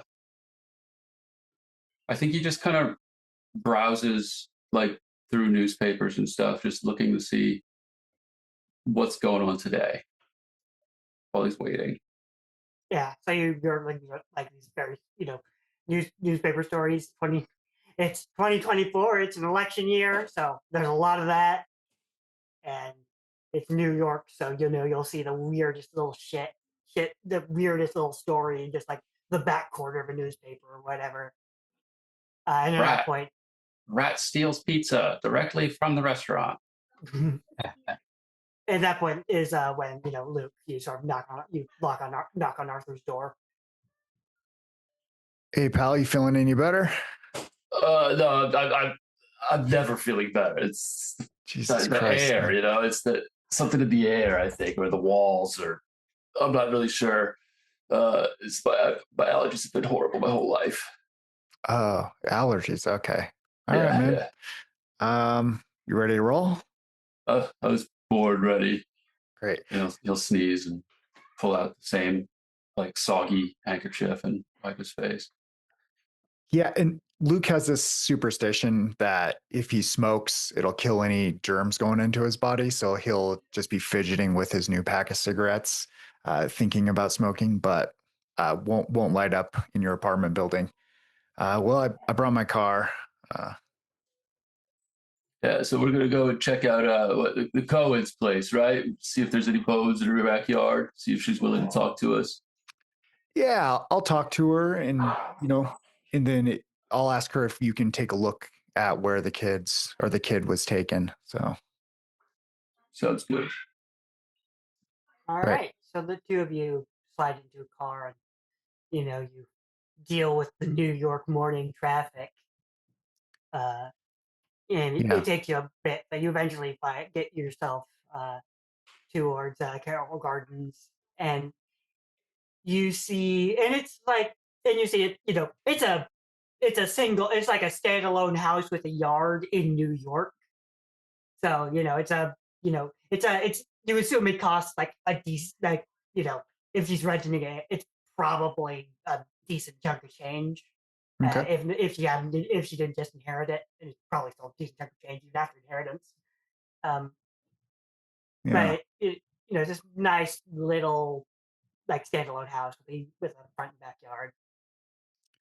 Great. And so I would be wearing like a typical social worker attire. I would have like a collared shirt on under a cardigan with just some simple Levi's jeans with a belt. Just, maybe even bring my badge that I have and clip it on. And I would, walk up to the front of it and give it a little soft knock at first. You hear a just 1 second, and it takes a little bit, and you hear a lock and a chain, and then the door opens, and you see standing there in like it looks like just sort of like a sort of baggy t-shirt, and like in like jogging shorts. You see, there's this woman, very frazzled hair. She looks at you and says, "Excuse me, if you're selling anything, I don't want it." No, not selling anything. You're Elizabeth, right? Sandra. I think that's the little girl's. Or, yeah. Oh, sorry, no, Elizabeth. Sorry. Yes. No, you're good. You're good. Sorry. I was like, but... We found her, guys. No, sorry. Yes. No, it's aged. Yeah. Elizabeth. Yeah. Yes. Yeah. Hey, my name's Luke. I work missing children cases. I'm a social worker. And this is my friend here, Arthur, who is good at looking at physical evidence. And, we like to pick up cases that are kind of slacking or potentially going cold and adding a new perspective. Do you mind if I chat with you and my friend takes a look at where Sandra was taken? He's like looks at you and like she's standing over you and it's like look, and you get the sense that she's looking for something and then sees it isn't there and is like, look, I'm not going to do No. an interview. I'm not going to do like nothing. I've had enough journalists coming over here because I hit that cop. Like this, this isn't that, is it? No, I'm not a journalist. And in fact, to be honest with you, to be level with you, what we do is extra legal. Like we operate outside of the law to help find kids and make the ones who take them pay if we find them. So I'm just trying to pick up a trail and figured I would talk with you because your file crossed my desk. Give me a persuade roll, or what is your persuade? My persuade is 60. All right, My then I don't. psych. Okay. Then I don't need to roll. Yeah. So keep. Okay. Come inside. Sorry. You and like you open the door and like this place like looks like it was nice maybe a couple months ago, but like dishes are fully piled up. It doesn't look like he's like swept or dusted in a while. There's like the trash cans are all filled to bursting, and like he goes and like just sort of sits on the couch in this tiny little living room. Yeah, really quick. Does my friend Arthur here have permission to check out the backyard? Yeah, you mind if I go take a look out back while you guys talk and see if we could discern anything? Um, yeah, just if you don't don't like take anything, but yeah. And like you see, like he just has this like he's just sort of agreeing with you, and like it just like Luke, you said you have like some psychotherapy. 70. Yeah. Yeah, this woman is just absolutely Just a bit. yeah. This woman just absolutely defeated. She like Yeah. like strong like obvious depression, like Mhm. and like Burke she like doesn't even like say I'm gonna watch you while you do it. Like no, she just says like yeah, go ahead. And like he's just sitting on the couch, just sort of like looking at like the coffee table. Yeah. Elizabeth, I won't diminish what you're going through.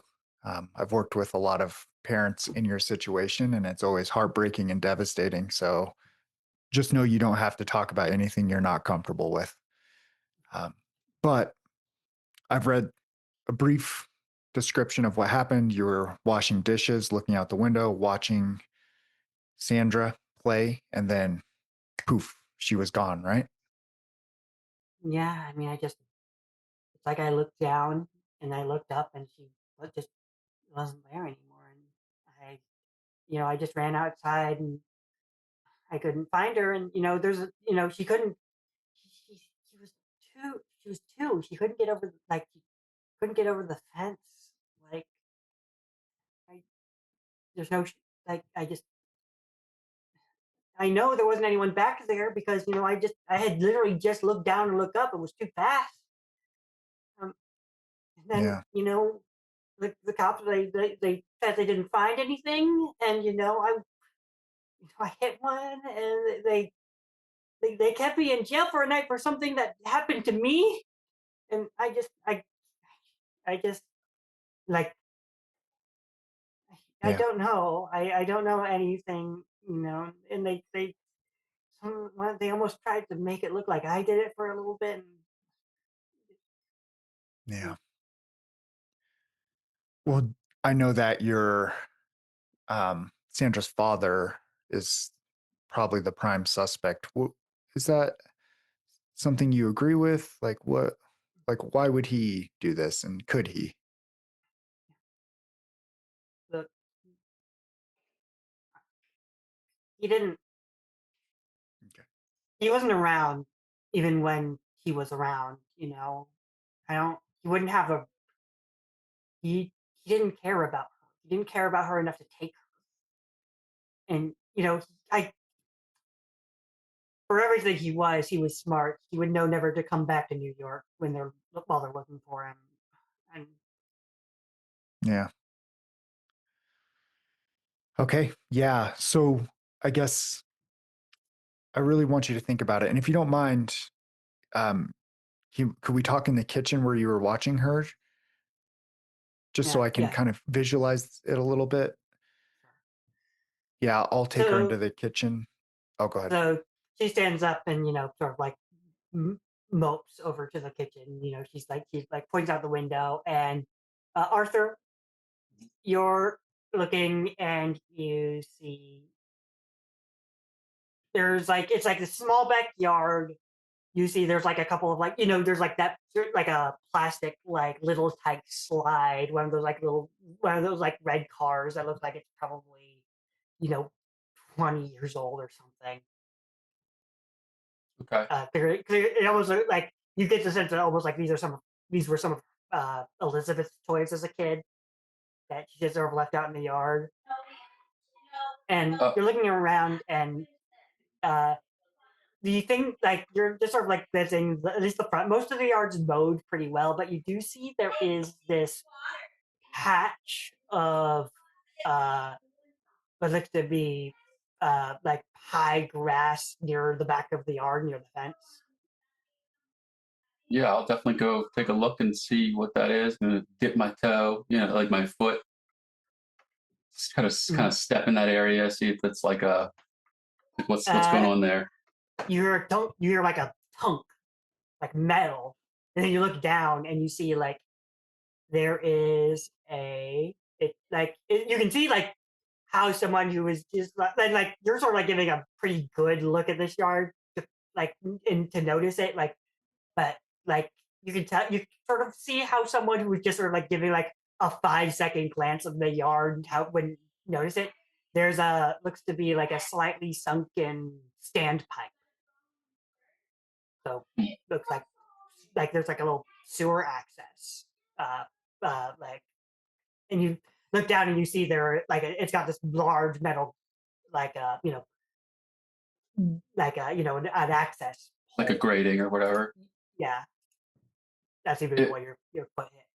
if I like bend down and try to like pull on it, is it loose or is it? You laying down and you start like you like go to grab it. It's like you like it takes you a little bit. It's like it's very heavy, but you're able to like pull it up. But also judging by and you've got like for I assume with your skills you have like forensics. Yeah. It looks like it was judging by metal scrapes that look pretty fresh. It looks like it's been moved and slid back into place recently. Interesting. Okay. Um, and it's dark in there, right? Like you can't really see where it leads to. It's just a pipe. Like you sort of see there like it is access and there's like a metal ladder. Okay, there's a ladder. Okay. The light, it's like early morning, so the light is just not at a right at a good end. Like the natural light is just not at a good angle to like catch it, but you have a phone, so you can like shine your flashlight in, and you can see it eventually like reaches like not like like a ground at the bottom. Okay. Huh. Well, I'll continue peeking around in the general area, just make sure there's nothing that I can see. And then before I'm not climbing down there by myself. So I'm going to go and head back in to the kitchen. Well, I'll look through, I'll see them through the window and I'll go and head back into that area. You got an entrance to the sewer down there, huh? Right. Yeah. That. Yeah. I think. Yeah. I guess. Have you been in and out of that thing anytime recently? No. Huh. Okay. Well, I mean, I know that that your kid could open it. But hmm, um, Luke, do you have anything you would ask me right now? We could go take a look down this drain. Yeah, Luke's like, oh, don't scare the shit out of this woman. Like trying to get you to stop talking about the sewer thing. So, but She's like, yeah, she's like looking directly out where she knows it is, yeah. like looking back at you. Like, Yeah, we should check on everything. I think it's highly unlikely, but that's why we're here, is to, leave no stone unturned. Thanks, Arthur. And I'll head out back with you. Like, dude, what the fuck, man? Like, she's gonna be afraid of her backyard forever now. I mean, she's lost her kid. I mean, she's probably already afraid of her backyard. I wouldn't want to live here anymore after my kid disappeared. If I had yeah, a kid. as you say Oh. that, Luke, you sort of like turn back around and you see her like she is like she's now just dead eyeing that exact spot in her yard. Like you can't see the access from the because of the tall grass, but like she knows exactly where it is. Her eyes are just locked on it. Yeah. All right. Do you have a flashlight? Got this phone, my phone is not the brightest, and I do have, I think I can pull one out of my fanny pack. I forgot I carry a little Great. pin light. Yeah. Check it out. I don't know how strong your character is, but I'm pretty average strength, It's like the rate is like it's enough that it took you a little bit of effort, but like especially with the two of you could get it open pretty easy. Okay. Yeah, I would pull it open with him. So you're just gonna huff and puff as I'm doing it. And, I hate stairs, ladders. These things are never great for me. But I guess sewers kind of have a lot of mold growth. Oh God, I guess I'll lead the way. yeah, your face is already a sewer, my man. So you go first, definitely. So. You climb down the ladder one by one. You sort of are pretty cramped in this small space beneath.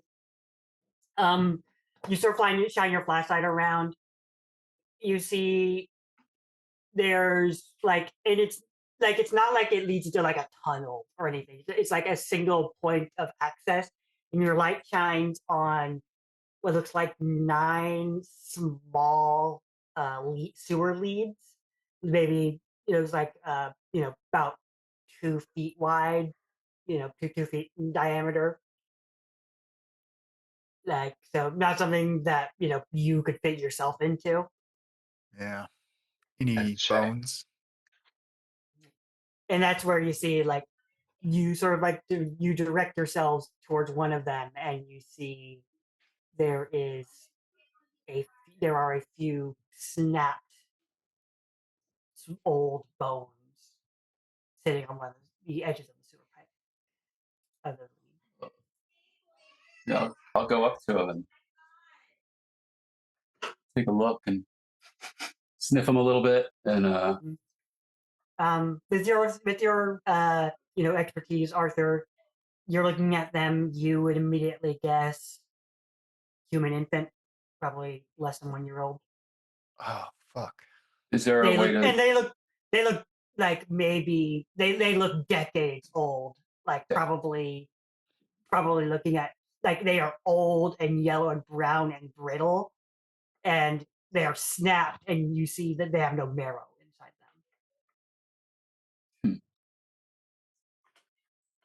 Interesting. Whatever did this, it's been a while, a long while. But there's been recent activity. The sewer grate's been opened and closed pretty recently. Yeah, you would guess within the last couple of months, the sewer grate has been moved. It looks like it's notable because there are those motions, and besides that, this grate hasn't been accessed. You wouldn't guess in judging by the rust on the ladder and like the fact, like this space, you're probably the first like adult in this space in years. Yeah. Hmm. I Okay. know she said not to take anything, but I think I might take these bones. Yeah, I don't think she'll care about those. Can you not tell her about them though, please, Arthur? Are you sure? Are you sure? I'm positive. But they're not her kids' bones. Yeah, still. So Okay, okay. I get it. So that, that's your inclination, is to be as honest as possible. And I think that's admirable, but this time it's not the best policy. You got it. I'm going to call Mike, be like, hey, Mike, Hey, Luke, how you ring. going? All right. So we found some bones in the sewer beneath Sandra, or where Sandra went missing's house. Some Is there bones in the sewer at Cohen residence? yeah, is there any way we can pull maps of the sewers of the city and then, start marking if we find these things other places? Yeah, I can. How about I put that on my list? And I think I can either call my office or we can get down to City Hall and check it out. Great. And yeah, if you talk to Sybil, tell her good one on calling the sewer thing. Yeah. Or yeah, get her a beer. Um, thank you. So Appreciate it. hey, look, Oh, before I yeah, yeah. go, and so we've got bones at the Strouch residence and Cohen. So how about I focus on the talking to the cops involved in the Elder investigation? Yeah. I'm thinking try to get some photos from their investigation. Surely in this, digital age, they've got, hundreds of photos and maybe they just didn't pick it up. Yeah, absolutely. Okay. Yeah, good work. Good work, Luke. Good work, As all Arthur. Arthur. No, don't worry. It's all part of the job. And Yeah. flashing back a little bit, Mike, how have you been spending the first part of your morning? Well, so the very first part, Mike goes down to his rental car, which is, he does actually have a cover ID. He's not using it, but he's used it for the rental car. So the plates are, they can't be traced back to us.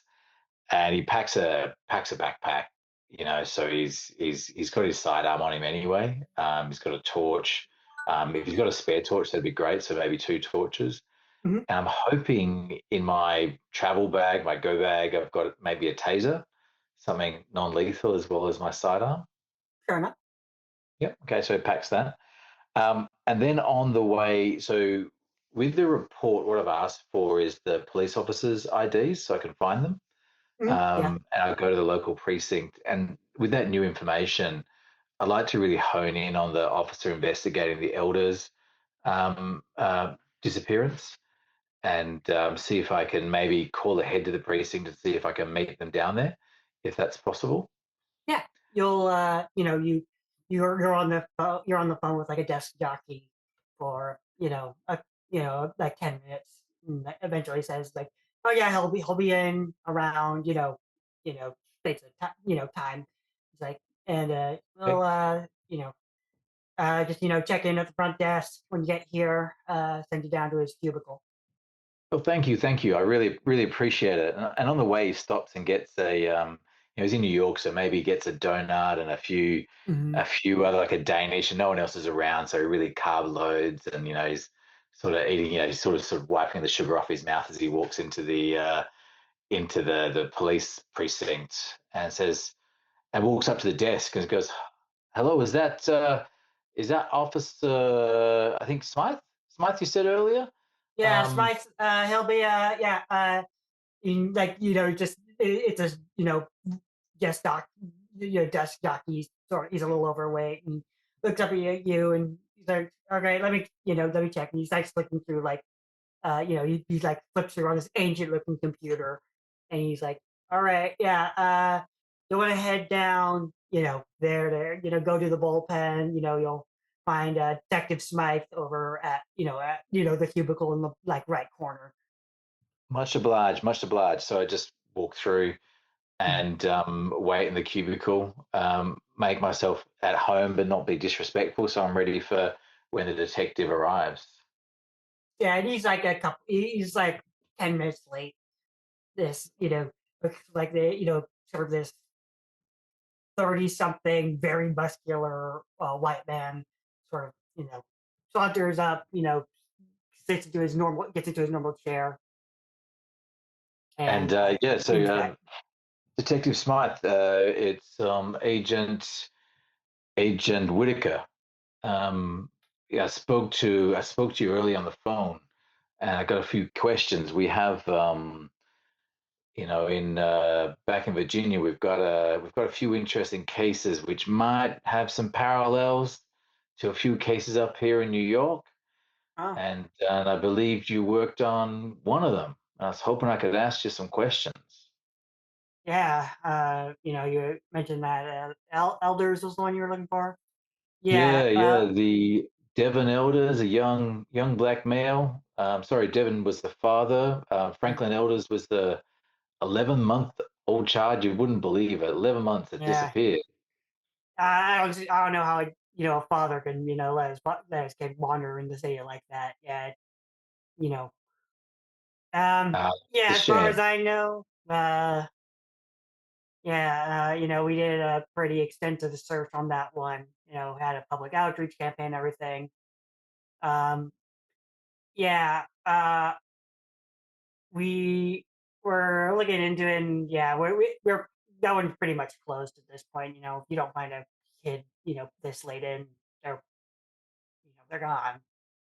So Yeah, yeah, it's technically still open. It's like a formality, but yeah. yeah, I haven't been But what looking I'm into hoping that is one in months. maybe it might relate to my cases, and maybe they won't be closed out with no success. So, and I pull out a notebook, and I'm going to still ask him questions. I don't care if he thinks it's closed. So, Mhm. and um, Yeah, and so like that seems to be like it being basically closed is why he's being very open about it. So he's like, all right, yeah, so yeah, what do you have? Any questions? I got we got photos of the scene. Anything you need. yeah, I'd love to have a look through the evidence, particularly if you've got any photos, or even just step back for a second and maybe some recollections. You were on the scene, is that correct? Yeah, showed up. Still did the standard search. There wasn't any leading out, so we were we just kept an eye, we kept an eye out, did the whole you know, we don't do the milk carton thing anymore, obviously, but basically that. And Yeah. we did as best we could, and yeah, just nothing came up. And as you're looking around the scene, before we look at the photos, is there anything unusual? I mean, it was a busy area. Is there anything unusual you found, or um, yeah, Mm, anything you might have found on the scene that you thought, huh, that's out of place, but maybe it didn't get into your report? not that, not nowhere, not in our collection. No, yeah, I just totally just seemed to it's a kid in a crowd it's a crowded street. It's like you know dad, just I assume dad just got into his a little too into his pizza or whatever, and just Yeah. didn't keep an eye out. Wasn't keeping an eye out. Yeah, dads, some of them are terrible. So, okay, let me be more specific then. I don't want to, lead the witness, but we are concerned with another case that has some parallels, and it's a few children. It's not just one. Um, what we see in these cases is, a fetish, something, something gets left behind, and it may not seem out of place when you're looking at one child, but when you're looking at one or more children, a pattern emerges. It could be some flowers, some bones, something weird, something a bit strange and out of place, but you may not pick it up. If you think back, is there anything you recollect before we look at the photos that might have just been a bit odd? And no, but I could take another look. And like he pulls out, like he was like he had like clearly like when he came in, he has this accordion folder that he opens up, and Yeah, he starts laying like he starts laying out photos on the on his little desk next to his ancient looking computer, and he sets a couple down of the space behind the little behind what was presumably the tent that the kid went behind before it Yeah, disappeared. that's what I And one thing immediately stands out to you. There is a catch bait. There's a sewer catch basin right uh-huh, behind the uh-huh, tent. uh-huh. So that was the next, that's the thing I wanted to look for. So we've got a sewer. Look, I won't said, oh, that's interesting. Did you have a look down there? Was there anything that might have fallen down or Um, yeah, we had a look under. It's you know, according to recollected witness, it like we sort of have a little we current theory is that the kid might have just fallen down the basin himself, yeah, and kid in the like well sort of situation? but it's a little unlikely because of the cover. I would, unless it was already it was removed and placed back by the time we got there. Yeah. We, probably not. So you think And you're pretty sure it's a kidnapping situation, okay, or an pretty, abduction.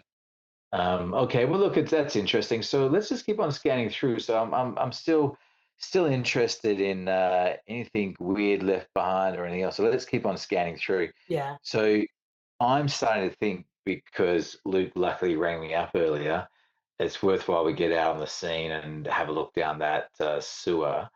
Um, but I do try to pump him for any other information or anything strange he might have seen.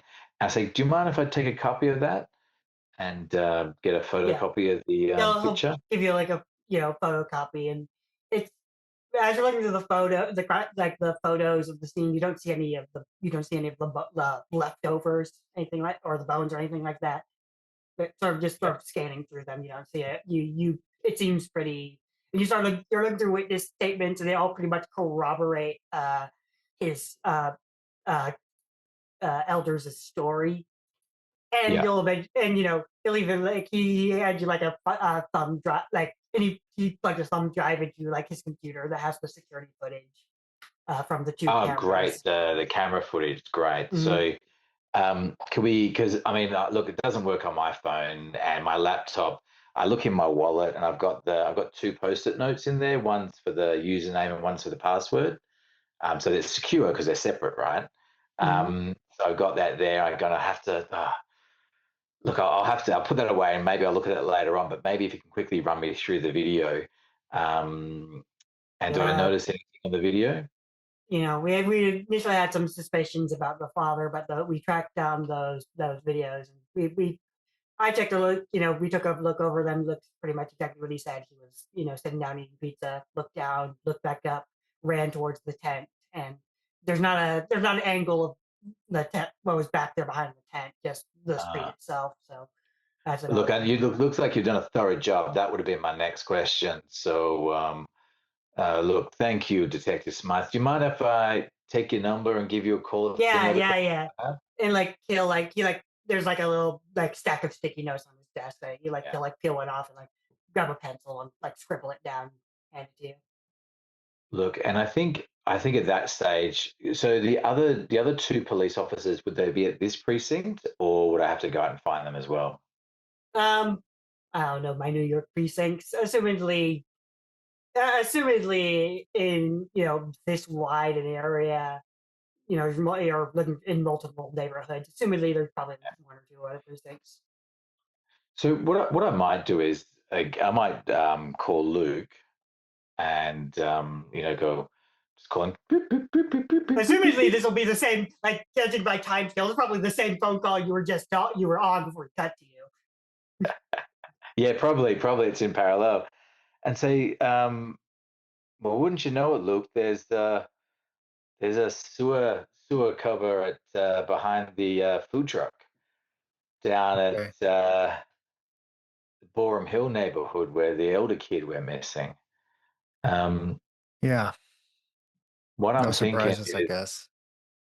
yeah, what I'm thinking is we go have a look at it, and it might have some similarities to the Cohen ladies' sewer culvert, and check that out. Um, how? Because also I want to get some sewer records. So, City Hall may be nearby or far away. So do you want to maybe so Luke, do you want to Luke and Arthur, do you want to head down to the food truck if you're free up now, and I'll continue on while the office is here, and I'll see if I can plug in my laptop to the USB data source, plug it in, maybe use the Wi-Fi as well, and see if I can connect and download the sewer maps maybe for you, maybe get a printout, maybe you could fax it to us. Oh, wow.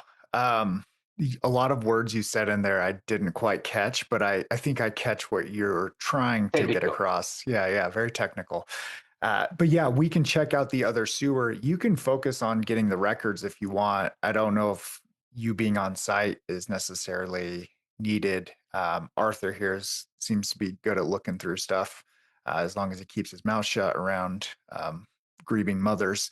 But other than that, I think you're, you know, like we wouldn't need you down here unless we encounter something Me, dangerous. give me a call. Give me a call if you need us. And how's Sybil going? Yeah, I Do you haven't have seen, that? I haven't heard from Sybil, so no clue. She seemed pretty, you know, rattled by this whole thing. So, yeah, so maybe I should check in with her. All right. Good idea. Good idea.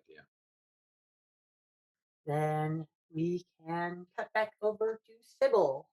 So it's around noon or so when you leave the the CMC office. I guess for this, then, I would probably head straight from CMC down to New York City Hall to try and put in a request for blueprints, records, anything related to the mansion address that we're investigating. Yeah, so you put in your that records request. You're told to like wait here. You'll pay the fine for like blueprint copies, and they go back into some aide wanders back into what must be the worst stacks imaginable. I can only imagine. Uh, and eventually we'll come back out with this. And you sit there for like an hour or two before like this aide comes back out with this massive file folder and just sort of like plops it down in front of you. Like, that's what we got. Oh, Feel free to God, I take a would look. kill for a control F right now.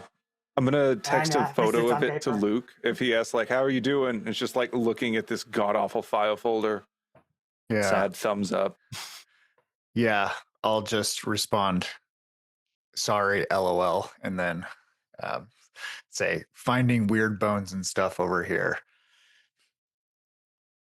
Uh, question sewers? Definitely every house. While I'm here, I would also like to put in a request for like a blueprint of the city's sewer maps, if that would be something possible to get that we can try and superimpose. I assume that's not something I could find online easily. No, and and like that'll be another bit of waiting, but you'll be spending your time just Sounds like, yeah, I got my grinding through time these cut out file for me. folders. So you're looking at you're looking at the blueprint. You're looking at these. You're looking at like the permits for the reconstruction project. Uh, the house itself was bought for construction in 2002 for development of the condos, and it looks like they only started working on it about a year and a half ago. Like that's when they actually hired Bloomfeld to come and actually start doing the renovations. So it's just been a property that's just been sitting there for decades, completely, almost completely abandoned. So you're looking through the permits. You like just it's just a little thing that stands out. Like it looks like they're trying to use as much of the old building as possible, so they're keeping a lot of the same woodwork.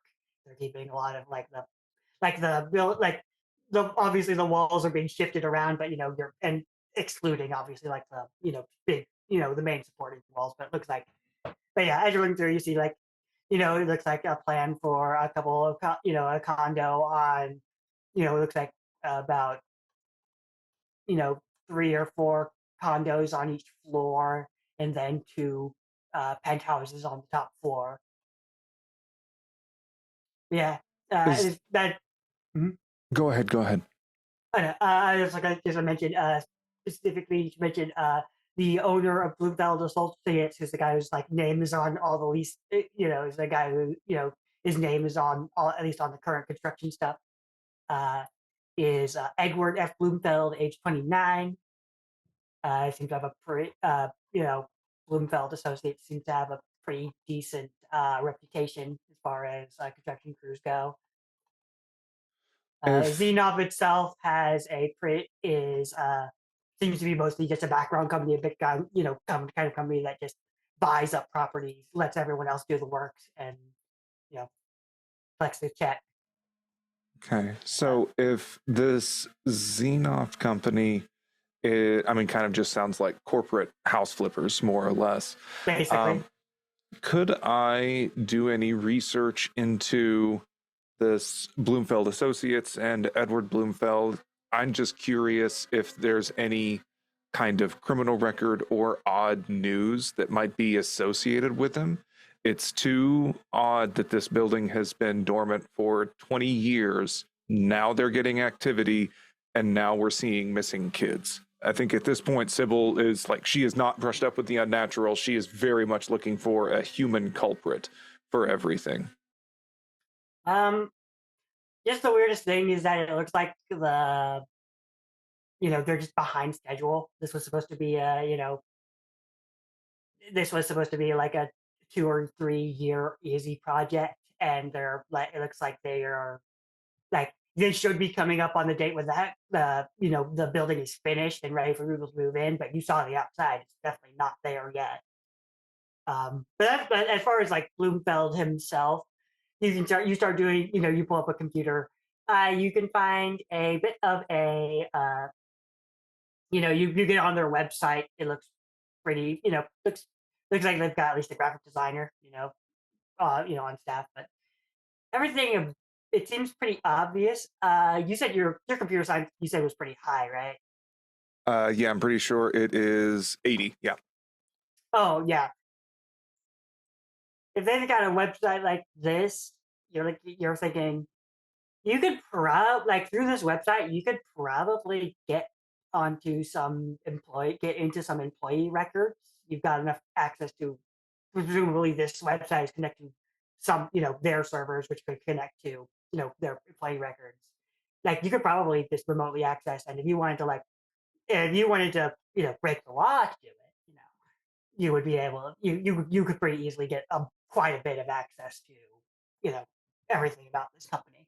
Well, it's the damnedest thing with New York City Hall is that they have free Wi-Fi, and I happen to have a very good VPN. Mm-hmm. So I think anyone, could be hacking into this at any time. As long as I make sure there's not a security camera that could see me. Yeah, I think I'll try to turn on a VPN and try to see if I can look through their personnel files, anything that I could, just because yeah, I'm too suspicious of the construction company themselves. Yeah, understandable. So you starting that process while also so you're like, you're looking at the computer on one side, and then occasionally, like when you have to wait for something, you go back to the files. The And you ADHD is start, very strong with this one. yeah. Yes, she also has like a fidget spinner at this time while this is going on too. As you're looking down the way, you seem to have found. Eventually, you start like, okay, we're gonna go all the way, but like, the files are not are not in chronological order. So you're like, okay, what's the earliest thing I can find? And eventually, you do find the initial. It seems to the name on record is the Sidam Garretson Mansion. Sidam being spelled Suydam. It looks like it has only very recent. It has it was a few years after that the Sidam was shortened to S, just the S. It was built by the Sidam family when Flatbush was just farmland. the mansion was inherited by Gunter Garrison in 1926. Its owner before that was a Robert Sidham. That's sort of the earliest name that you have is this Robert Sidham. Okay. I will text some of these names over to both to the group and then also to Joe in case he's looking through newspaper articles and Mhm. happens to come across any of those names now that we have something a little more specific. Yeah, just kind of thumbing through one and then the other. Yeah. And as you're, as you sort of text that, you've finally gotten into employee records, and I'm going to drop a handout. Those are the names of everyone that works for the construction for Bloomfeld Associates. Okay, well, Sidem is not listed in the employees, so I guess that's some small blessing. I guess I can at least pull these names if we want to run some background checks. I'll make a note to send this over to Mike. That way he can do that, because that seems to be a lot more in his domain. Do you have access to a fax? I'll send it to Luke, and he can send a carrier pigeon over to you. Yeah. And eventually, you will get that big printout of like the area sewers layout, and it is obviously like this horrible tangled mess that only an ancient city like New York can have. Yeah. Okay, but it's at least something. I mean, I think it's very clear if we can take this and try to map out a pathway. Maybe there are certain main lines that they're using more often than others before they're deviating. We don't really know how they get to the end point, but maybe we can try and predict where they're entering to put an extra camera or fuck a glue trap down there or something to see if we can snatch a monkey in the sewers. All right, and yeah, if you would like to let someone else run the background checks, as far as everything else, it does seem that they had there are two names that are not on that seem to have been recently have there were two names that were working but were recently but very recently what's the word? Recently quit. Oh, okay. Those were Yardley Mantaria and Noah Arajo. Those two, they seem to be, they are listed as night workers. They worked for about a month and then quit.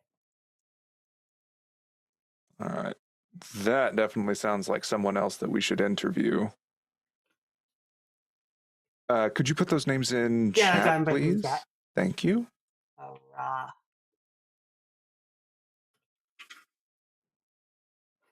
Natalia Noah Arajo. Okay. And yeah, I think by this point, also not wanting to minimize the risk of kind of alarm bells going off. Once I get this seems like a distinctive enough lead. I'm going to exit out quick as I can, then just leave the premises. And probably, I mean, I assume it's taken me a couple of hours to get this far, holding to our earlier discussion for like around a 3 p.m. meetup. What place do you think we would have all agreed to potentially meet up at? That's for you in the group. Yeah, please not that Burger King. Yeah, definitely not Burger King. Well, I'm not from around here. Maybe you could suggest somewhere, Sybil? Sybil would suggest one of the most pretentious vegan cafes that she definitely could. So then, yeah, that's talking about $10 coffees, only oat milk, almond milk on the menu. So then, yeah, I imagine Mike is going to feel very at home there as she's waiting I've for heard of people to these show up. coffees, like a latte. Is that how you say it? Latte? Yeah, yeah. Those? Yeah. I imagine it's called like the rooted beet or something stupid like that. Yeah, absolutely, absolutely. Yeah. Yeah. So, yeah, Arthur and I will head that way. Um, and yeah, with this list of names you sent me, I just call you Mike and just Yeah. read them off to you in the ages, and you can write them down in your little cop flip book thing. So, Pirate pad. I'll spend the time, and I want to look into. So Sybil didn't find anything publicly about Bloomfield, but maybe there's investigations going on at the company or himself that haven't concluded. And then do a quick rundown if there's any criminal records for the ones on this list. And I would like, lastly, particularly to get to an address on the last two, Mancario and, last note address on Mancario and Noah Rodeo. If I get the address on those two as well, and that, I assume that'll take a bit of time. So an investigation into Bloomfield, and I think I can do that without triggering anything. I mean, it's not in relation to Yeah. anything else. Get a terminal access. Tax Bloomfeld- evasion. He's rich. They're always tax evasion. I want some Bloomfeld leverage. has nothing on, has no criminal record himself. His name does come up Investigation. recently because there have been multiple calls to the police to buy him to the construction site due to stolen tools. It looks like stolen tools, break-ins, triggering silent alarms. And there's there is a list of times that the cops have been out to that construction site because Bloomfeld called them due to some disturbance. Can I, just looking at those times, is there commonalities in those times? It's not since for the first couple they were during the day, earlier in the morning, but eventually they sort of all shift towards the night when your guess would be he started noticing tools going missing, set up cameras and silent alarms. So then he started calling at night when the silent alarms started tripping off, and that's when they started showing up. And then eventually, it looks like you're seeing responses from the police get slower and slower as this guy just keeps calling, and they're like, okay, we're not going to show up unless you're actually there, and so reports keep coming in, but response really starts to wane. Yeah. Well, there's an in for us to talk to them, especially as a representative of the law. And what about criminal records for any of and these people? yeah, Or really anything. I'm looking for leverage more than anything else. yeah. Margaret Peggy Dinatello has been prosecuted twice for tax crimes. Let's see. Arturo Dominguez was arrested in 2001 for drunken disorderly conduct and paid a fine for that.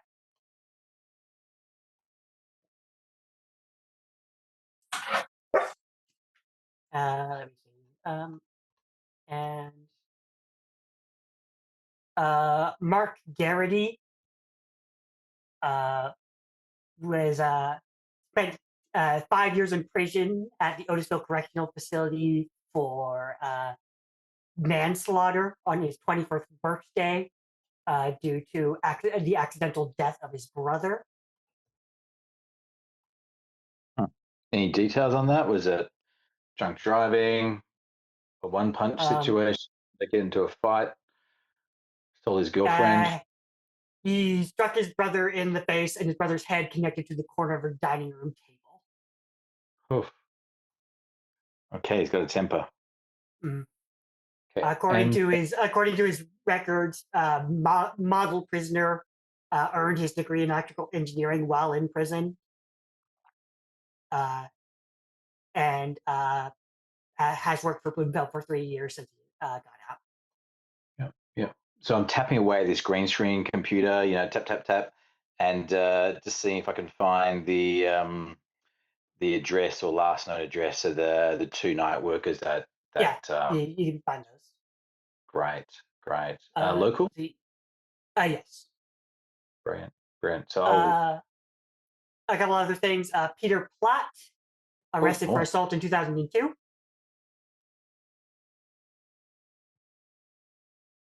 Sentence was kept down to was 18 months. wow, it's like a prison gang out there. Yeah, if we're And, together, Luke would say, like, it's pretty common, man. All these construction sites are ex-cons, so. Fair enough. in last but not least, Henry Webbett was arrested in 2001 for assault. According to him, a man made unwelcome sexual advances on him, and the charges were. He was arrested, but charges were dropped. Okay. Well, maybe there's a bit of leverage there, but potentially our angle could be around the security concerns that we're having a heightened look at it because of Bloomfield's standing in the community, and that we should pay close attention to this. Okay, And so alongside here, you also have addresses and known associates for every single one of these people. Just if you want to know any of that, fantastic, all acquired legally. So Mike will get in his car and go to, what was it, the hammered beat, the The I rooted believe it was beat. the rooted beat. Yes. sounds lovely. And he Yeah, walks more. in out for some Danish or something before anyone else gets there.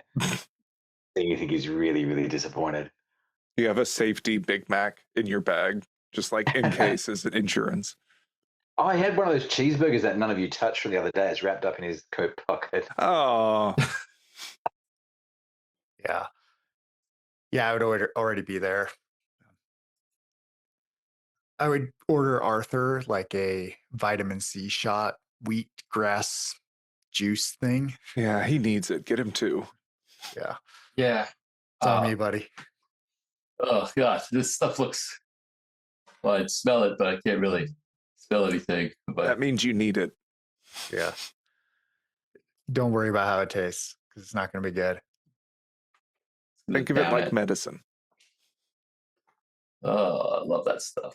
He's gonna taste it. Give it a little, and quickly take it like a shot, and so give it a little jiggle. Okay, Mike, welcome to the party. Yeah, well, it was educational. I think I'll order some avocado toast. That sounds mighty pleasant. If you want protein, they have a shredded tempeh buffalo sandwich that's pretty good, I have to say. A shredded what? Protein. Don't worry about it. Buffalo. I thought it was like a buffalo chicken sandwich. Vegan. Okay. I said Okay, like. Like. So he'll order that, and then just run everyone through the, look, Bloomfield seems pretty clean. He's been working on this thing for some time. I shared earlier the sewers. I'm really keen to hear about the sewers at the back of the food truck area, what you found there. But Bloomfield himself seems fairly clean. Thanks for sharing all those names. But his team's got a few, nothing that really stood out, but some of them have done some time. We can use that for some leverage, or maybe we can walk in and say, look, we're here to. We've just seen so many different calls around this problem that we've come here to investigate, help raise the raise security of the site, and maybe see there's a problem. Maybe that'll just get us in with a few badges, and maybe a bit of anyone gets in our way, talk about their previous criminal connections. And the last one is the two Sybil you found, Yardley and Noah. I've got their addresses if you want to interview them, because they both worked at night, and the connection here seems to be, it's nighttime. Mm-hmm. And these are Last one was the calls. They've had a lot of call outs. Edward Bloomfield's been calling out the police multiple times, and they were originally happening. The call outs were happening in the morning, but then as time went on, they became, most of the calls were at night. What I'm assuming is that as he got more and more calls, he installed some more high tech doohickeys to detect intruders, and so he knew sooner that there was a problem. He was making the calls earlier to the police, and I think they kind of grey listed him a bit. They're only turning up when he's there because they've come out so many times and found nothing. It sounds like maybe we can try and use those doohickeys to our advantage if we want to try to get an inside scoop for when those silent alarms are going off. Maybe, I don't know how feasible it may be for you to be able to have someone keep an eye on Bloomfield's car. I don't know if you are unable to put a tracker on it or lose a tracker that happens to get attached to his vehicle, so we could be sure we are not at the house anytime that he is, as then the next link for the NYPD to appear. Also, did you find any bones? Yeah, yeah. There was some bones in the sewer behind the house. Who was that? What was her name? That was Where Zander was Cohen's taken. house. Mm. Yeah. They were not fresh. They decades old, but they were definitely from a very young child, under 1 year old. Same idea. Broken marrow removed. Hmm. Do you think it's a calling card? I mean, that's not exactly easy to find. Not like the one that was left in the bed. I'm gonna we're sitting in this place. I'm just reach in my fanny pack and pull out one of the bones and look at it real quick. Whoa! Oh, use a napkin. No, Jesus. it's fine. It's so old. It's no big deal. You said you found it in a sewer. Yeah, I mean, come on. It's just a sewer. Don't touch the bread. Okay, fine. What? I'm gonna grab my magnifying glass and see it. So what is there to see on I'm looking to see, are there markings on the bones? Is it Yeah, with your forensics, you're looking at the bones a little closer now.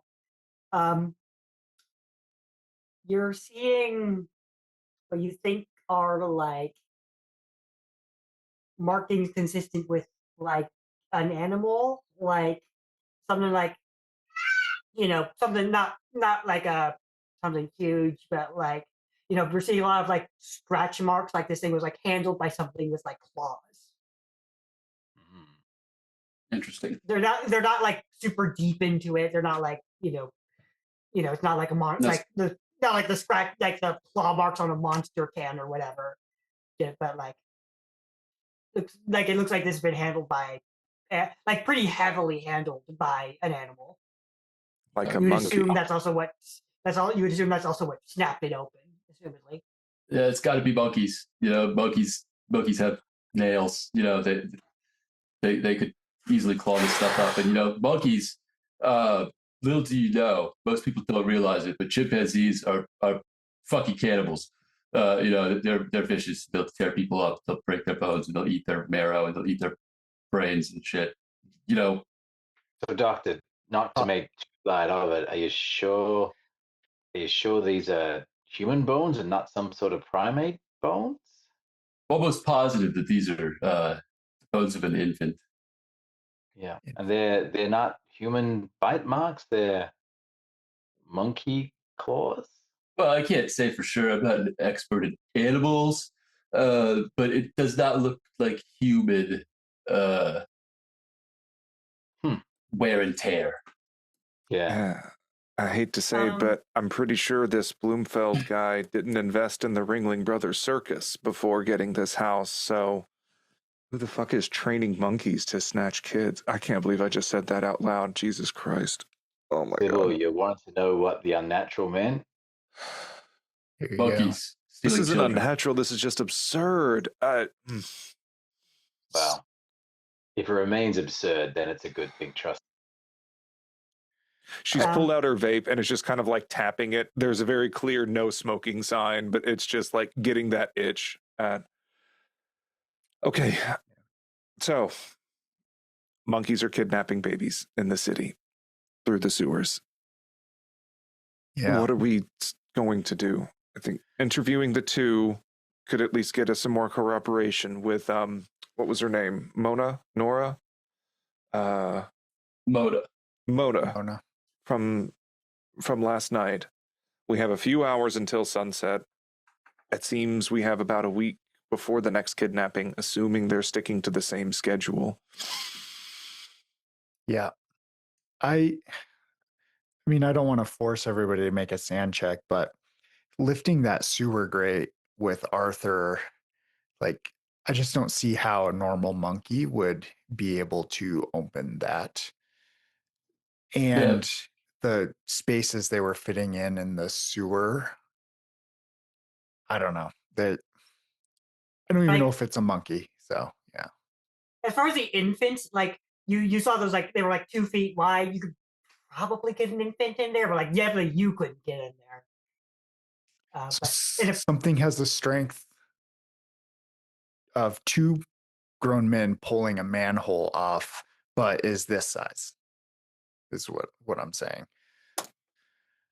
So that's not I don't see why, like, what's the point in looking in Bloomfield if we're looking for like ape things, right? I think what we want is access. You know, and Bloomfield can get us access, or we can use the information we have to get more access. I mean, we could walk on site now. It's locked up at nighttime. We could walk on site now and look. You know, they probably all know about the break-ins and say we're here to investigate and have a bit more of a look around. We won't need a warrant. We flash the badge and we have a look around while, you know, one of these people are on site and have a bit of a look ourselves. Wait, Mike, you said that things were being reported as stolen from the site? Yep. So now you are telling me that there are super strong monkeys going through the sewers, snatching children that have access to power tools. I think that's a good pace to cut for our session. All right, and so next time we can meet, we will investigate it more deeply, the Garrettson Mansion in person. And Mike certainly it will Whitaker be a can try normal tempeh. place. Yeah. Buffalo tempeh. All right. Well, before we all go, do we want to do stars and wishes? Sure. Stars would definitely be for Arthur and Luke at let's see, at the Cohen residence with like what the fuck are you doing? And the back and forth kind of getting a little buddy cop dynamic was a lot of fun to watch as y'all are getting paired off. My star, I think, goes to Sybil for being so incredulous about everything. It's fun to be someone on the outside. Yeah, being on the outside is fun. I had a star. I think that Agent Mike Whitaker's complete lack of Technology. technological know-how and familiarity. It's really great. Every time you ask for a fact, Sybil gets a small aneurysm. I was quite enjoying that. And for me, I love the physicality after the coughing and the spluttering. It really this medical doctor. I don't know what germs he's got, what he's come in contact with. It just makes me kind of shudder a bit. You don't even have to explain it. You're making it happen. It's really cool. Thanks. Yeah, my star goes to Zander. How this is structured could have been very confusing, but you are like presenting the information in a very like consumable way that makes it a logical investigation. So, and I appreciate that. I've been around with other handlers where I'm just like, I don't know what the fuck to do next, and yeah, this is great. I'll also give a star for the handouts too. These look really, really good, and they're putting the information very concisely. There's a lot of information coming up front, and they're very helpful to keep us organized. Yeah. And then wishes. I want to see some kind of super strong monkey with a battery-powered circle saw. Any wishes from cats? Let's see. A wish. I wish that I had done a little bit better job taking some notes for the second half of the session. But otherwise, I'm happy with the game, the session and stuff. All right. Any wishes from Mark? I wish I had a more credible response when Sybil, Luke, and Arthur just said, "Well, what am I doing here? I don't know. Like, what is this all about?" I think Mike just had to sit back and go, "Well, you'll find out. It's not really my place to tell you." Yeah, Blake is a very blunt guy. Hey, What are we doing here? Serving your country. Who the fuck cares? yeah. And Yeah. Nick. Yeah. My wish is, Luke would just wish for another cigarette, but my wish as a player would be to use my disguise skill. Yeah. Well, we'll see if we can work all that in. And yes, thank you all for playing. It's always nice to have people. I really like this scenario. I made a couple of the changes I've made are pretty minor, but I think it's like this is a scenario that I think is like so close to being a classic. It needed like one more pass. That's every Delta Green scenario written. So it's either that or you're just like, I don't know what I just read, and there's no way I can run this. So needs an extra 1+ passes. Yeah. Or at least an outline at the top. Awesome. Well, thank you for running, Zander. This was super, super fun. I've had a great time playing. I hope y'all had a great time as well. And I hope anyone still watching has enjoyed this first session of From the Dust. In another RPG Reanimators, it's a live actual play. Tune in next time to hopefully see some super strong monkeys wielding power tools. Until then. Bye-bye. Thanks for listening. Be sure to check out the RPG Reanimators podcast for horror scenario reviews, interviews, gaming discussions, and more.